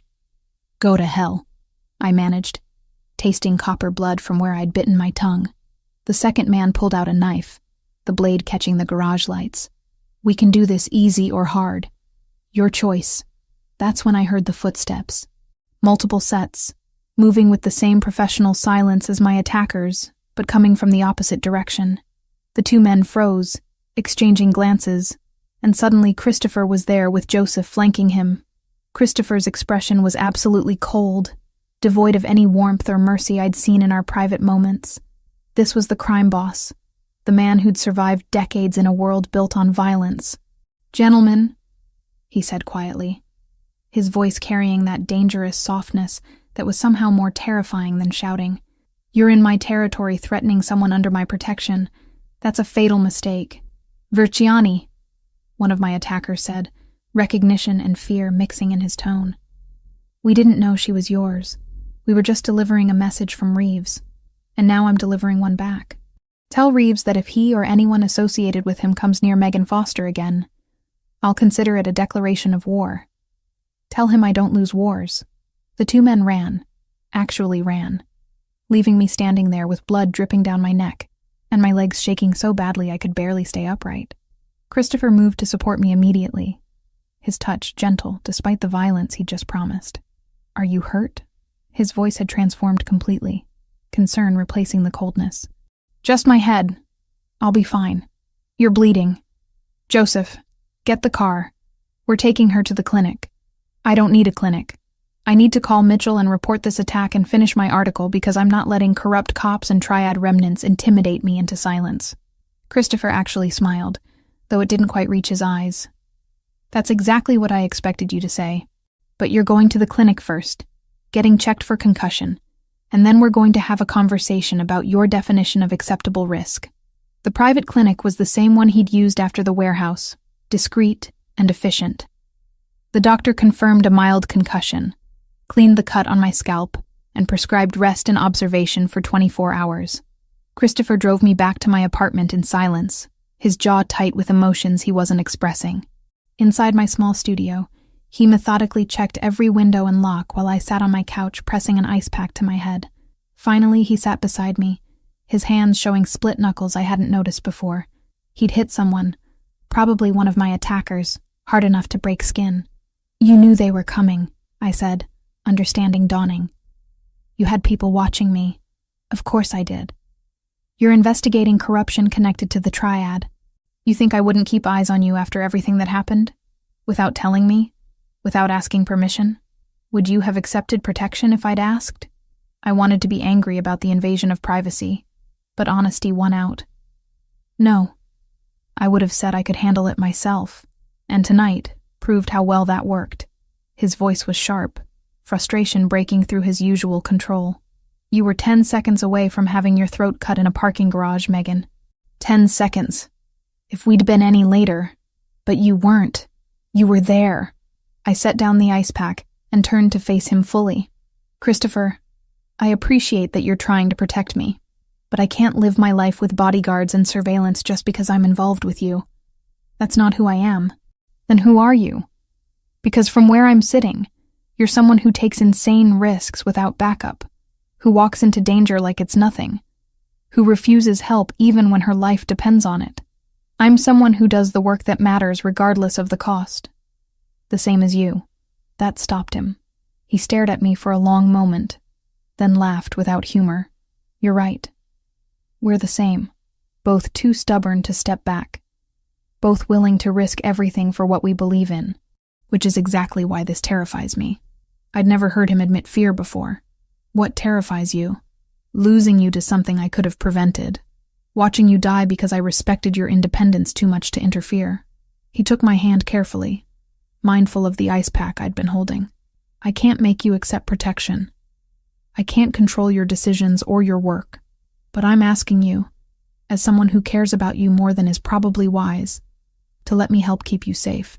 Not because you're weak or incapable, but because everyone needs backup sometimes." The raw honesty in his voice broke through my defenses. "What does that look like?" "Realistically, basic security measures. You tell me when you're working on dangerous stories. I provide discreet surveillance that doesn't interfere with your work. You accept a panic button that connects directly to my people. And in exchange, I promise never to use those resources to monitor you personally or interfere with your independence unless your life is in immediate danger." It was a reasonable compromise, more reasonable than I'd expected. And if I trigger the panic button unnecessarily, then I get there fast and apologize for the interruption. He squeezed my hand gently. "Megan, I'm not trying to cage you. I'm trying to keep you alive so we can continue having these arguments for years to come." I studied his face, seeing the genuine fear beneath the careful control. This was what vulnerability looked like for Christopher Versiani. Not tears or dramatic declarations, but quiet admission that he couldn't bear to lose me. "Okay," I said finally. "I'll accept basic security. But Christopher, you have to trust that I know how to do my job. I've survived war zones and hostile governments and criminal organizations. I'm not reckless. I'm careful. There's a difference. I know there is. And I'm sorry for implying otherwise." He pulled me closer, careful of my injured head, and I let myself lean against him. "For what it's worth, I'd never want you to be anyone other than exactly who you are. Even when who you are gives me heart attacks on a regular basis." I smiled, despite the throbbing pain in my skull. "Same goes for you." I knew what I was getting into when I agreed to explore this relationship. I'm not going to suddenly demand you become someone safe and predictable. Good, because I'm not sure I know how to be either of those things. We sat like that for a long time, holding each other in my small apartment while the city hummed beyond my windows. Somewhere out there, corrupt cops and triad remnants were regrouping, planning their next moves. My corruption story would publish despite their threats, and there would be consequences for that courage. But for now, in this moment, I felt safer than I had in months. Not because Christopher could protect me from everything, but because we'd finally established the terms of our relationship. Partners, equals, two people choosing each other while maintaining their own identities and principles. It wasn't traditional or simple or without risks, but it was real, built on mutual respect and honest acknowledgement of who we both were, and that was worth fighting for. 3 months into the following spring, I'd managed to establish something I never thought possible. A life that felt balanced. Not perfect, not simple, but functional in ways that mattered. My studio apartment in Alston remained my official address, the place where I kept the majority of my books and research materials, where I'd retreat when work required total focus. Christopher's penthouse in Back Bay had become the place I gravitated toward when I wanted company, conversation, the quiet comfort of someone who understood my work without needing constant explanation. We never formalized the arrangement. Some nights I'd show up at his door with takeout and stay until morning. Other times I'd disappear into my own space for 3 or 4 days straight. emerging only when a story was finished, and my brain needed human interaction again. He never questioned the pattern, never demanded explanations for my absences. It was the kind of trust that takes most couples years to build, but we'd compressed those years into months of life-or-death situations that forced honesty faster than comfort ever could. The work continued to consume most of my waking hours. Rachel had promoted me to senior investigative correspondent, which came with better pay and more autonomy, but also higher expectations. I spent weeks tracking corruption in housing development schemes, months investigating labor exploitation in restaurant kitchens across the city. Each story required the same meticulous approach that had helped me find Lauren, Samantha, and Brittany, building cases from fragments of evidence that others had overlooked or chosen to ignore. Christopher's world evolved too, though his changes were less visible to anyone outside his immediate circle. He'd officially stepped back from day-to-day leadership of the Versiani organization, letting Joseph handle operations while he focused on what he called strategic development. In practice, that meant converting more of the family's holdings into legitimate businesses, investing in neighborhood improvement projects, and carefully distancing himself from anything that could draw federal attention.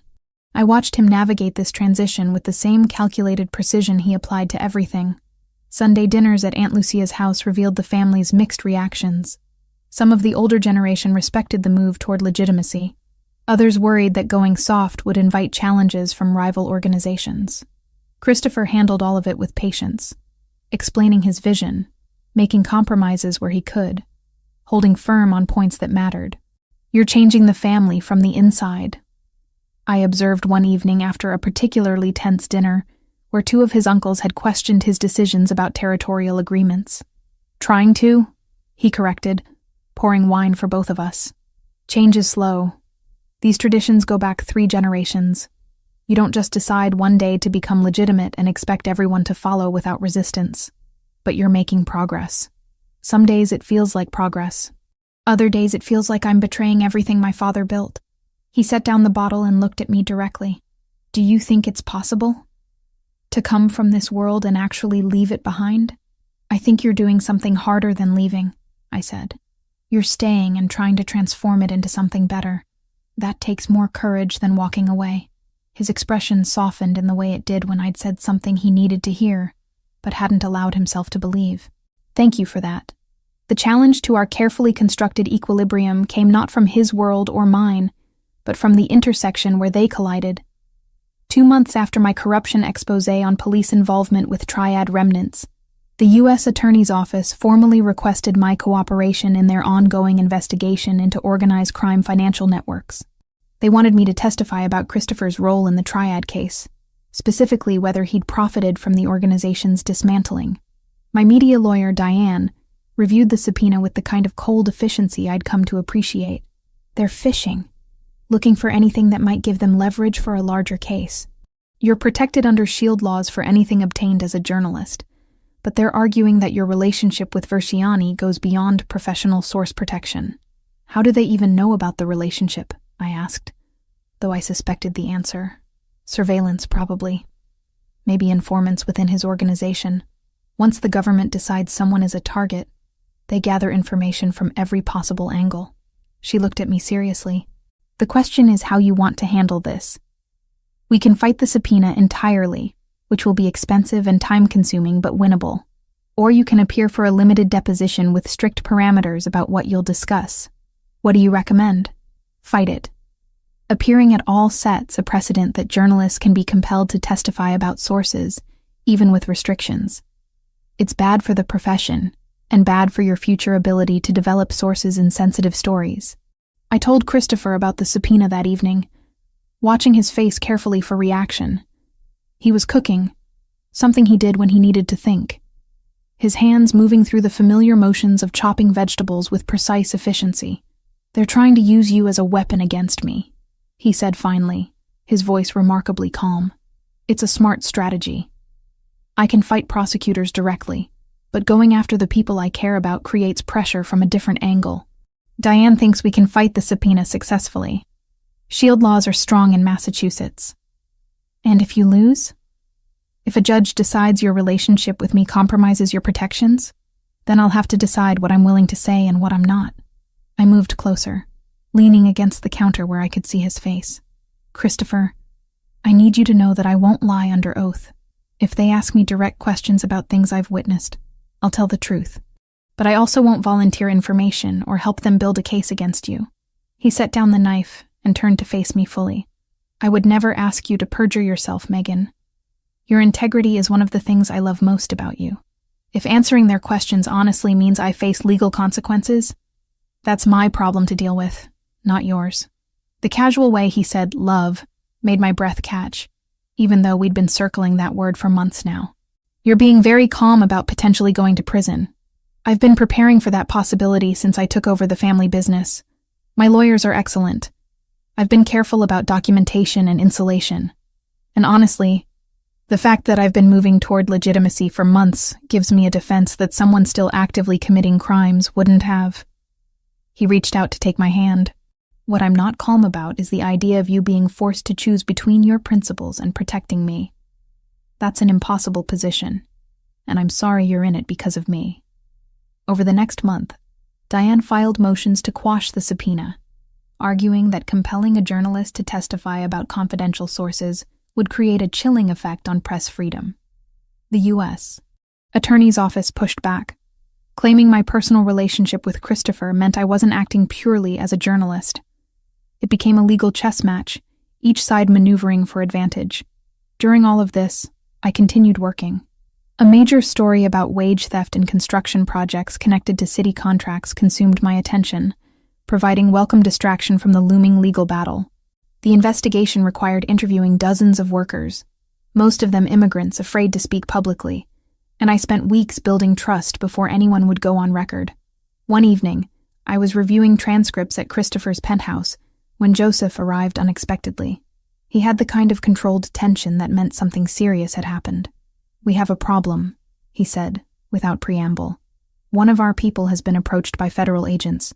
They're offering immunity in exchange for testimony about financial operations, specifically anything that might connect Christopher to money laundering or racketeering." Christopher's expression didn't change, but I saw his fingers tighten slightly on the glass he was holding. "Who?" "Vincent. He's been with us for 8 years, solid until now. But his daughter has health problems, medical bills piling up. The feds are offering to cover everything if he cooperates." "That's a strong incentive," Christopher said quietly. "What's he asking for?" "He came to me first. Wanted to know if there was any way we could help with the medical costs. I think he's looking for a reason not to cooperate, but he needs money immediately." I watched Christopher process this, seeing the calculation behind his eyes. He could match the federal offer, buy Vincent's continued loyalty, but that would look like witness tampering if it ever came to light. Or he could let Vincent cooperate, accept that prosecution might be inevitable. "Cover the medical bills," Christopher said finally. "All of them. Set up a trust that continues covering any future treatments his daughter needs. Do it through legitimate channels, make it look like employee assistance rather than hush money, and tell Vincent that his choice to talk or not talk to federal agents is his own. No pressure either way." Joseph looked surprised. "You're taking a risk. If he testifies, he could provide the evidence they need. Maybe. But I'm not going to let a child suffer because her father worked for me. We help our people, Joseph. That's always been the principle."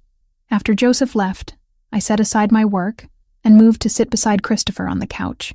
That was either very noble or very naive. Probably both. He leaned back, exhaustion clear in the lines around his eyes.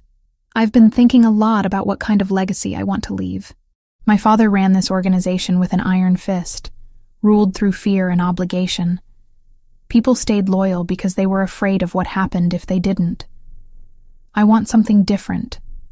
I want people to stay because they believe in what we're building, because we actually take care of them. Even if that means some of them betray you? Even then. Because if I compromise my principles to avoid prosecution, what's the point of having principles at all?" The legal situation continued to evolve over the following weeks. My shield law protections held up under judicial review, and the subpoena was quashed after Diane successfully argued that my work on the Triad case was protected journalistic activity. The victory felt hollow, though, because the U.S. Attorney's Office simply shifted tactics, focusing their investigation on Christopher's financial activities through other avenues. Vincent ultimately declined to cooperate with federal agents, stating publicly through his lawyer that he had no knowledge of any illegal activities and that his employer had been nothing but supportive during his family's medical crisis. Whether that was truth or loyalty or some combination of both, I never asked. What I did notice was how the people in Christopher's orbit seemed to be watching him differently now. There was a respect that went beyond fear, a sense that maybe the organization was transforming into something that served its members, rather than just extracting loyalty from them. Lauren contacted me in early summer with news that made all the legal stress feel suddenly less important. She'd gotten engaged to someone she'd met through the support group for trafficking survivors, a man who understood trauma without needing extensive explanation. She wanted me to be at the wedding and asked if I'd be willing to give a reading during the ceremony. "You were the first person who believed we were worth saving," she said when we met for coffee to discuss details. "I want you there to celebrate that we're not just surviving anymore. We're actually building lives again." I attended the wedding on a perfect June afternoon in a small chapel outside Portland, Oregon. Samantha was there too, along with Brittany, who'd traveled from Chicago, where she'd relocated to be closer to family. We spent the reception catching up, sharing stories of recovery and resilience that didn't feel heavy because we were choosing to remember rather than being forced to relive.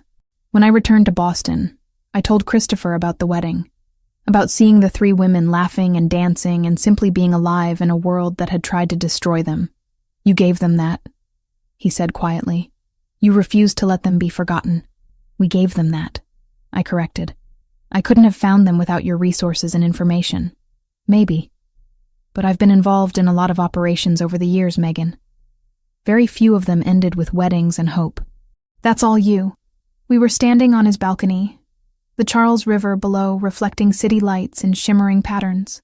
Summer heat had finally arrived, making the night air thick and warm, carrying sounds of traffic and distant music from bars along the waterfront. "I've been thinking about what comes next," I said, not entirely sure where the words were going until they were already out. For us, I mean. This pattern we've been in. The separate apartments, the undefined status. It works. But it also feels temporary, like we're still deciding whether to commit. "And have you decided?" His voice was careful, neutral, giving me space to define things without pressure. "I think I decided months ago. I just wasn't ready to admit it." I turned to face him. "I want this to be permanent, Christopher. Not the logistics necessarily, but the commitment. I want to stop hedging and pretending this is casual when we both know it stopped being casual the moment we walked out of those tunnels together." He studied me for a long moment, his expression serious. "You understand what permanent means in my world? The government will always see you as potential leverage against me. Rival organizations, if any emerge, will view you as a target. Your career will constantly be scrutinized for conflicts of interest. Nothing gets easier." "I know, and I'm choosing it anyway." I moved closer, taking his hands. "We've been through enough that I'm not naive about the complications, but I'm also not willing to walk away from something real just because it's difficult." His slow smile was worth every ounce of vulnerability the admission had cost me. "I was hoping you'd say that, because I'm completely in love with you, Megan Foster. Have been for months, and I'm tired of pretending there's any version of my future that doesn't include you in it." We stood there on the balcony as the city continued its endless motion below us, two people who'd found each other in the worst possible circumstances and somehow built something worth keeping. When we finally went back inside, it felt different, not because anything had fundamentally changed, but because we'd finally acknowledged what had been true for a long time. The next morning, Christopher had to leave early for meetings. I stayed in bed longer than usual, listening to sounds of the city waking up, thinking about how far I'd come from the woman who'd walked into Santa Maria della Vittoria 6 months ago with nothing but questions and determination. That woman had found answers, though not the ones she'd been looking for. She'd found Lauren and Samantha and Brittany, yes, but she'd also found parts of herself she hadn't known existed. Capabilities and compromises and courage she'd never had to access before. And she'd found Christopher. Complicated, dangerous, surprisingly principled Christopher, who'd challenged every assumption she'd held about good people and bad people and all the shades of gray in between. My phone buzzed with a text from Rachel. New lead on the housing corruption story. Source wants to meet. You available? I smiled and typed back. Always. Send me the details. Because that was the truth of it. I was building a life with Christopher, but I was also still completely myself. The journalist who chased stories that mattered. The woman who touched her mother's compass when she was nervous. The person who believed some things were worth risking everything for. The work would continue. The complications would multiply. The government would keep investigating. Rivals would keep circling. And I'd keep writing stories that made powerful people uncomfortable. Christopher would keep trying to transform his family's legacy. Keep walking the line between his father's world and something better. Keep being exactly the kind of man who drove me crazy and made me grateful in equal measure. We'd chosen each other, knowing all of that. Not out of desperation or necessity, but because sometimes the most unlikely connections end up being the most essential ones. And that choice, complicated and difficult, and absolutely real, was something worth fighting for.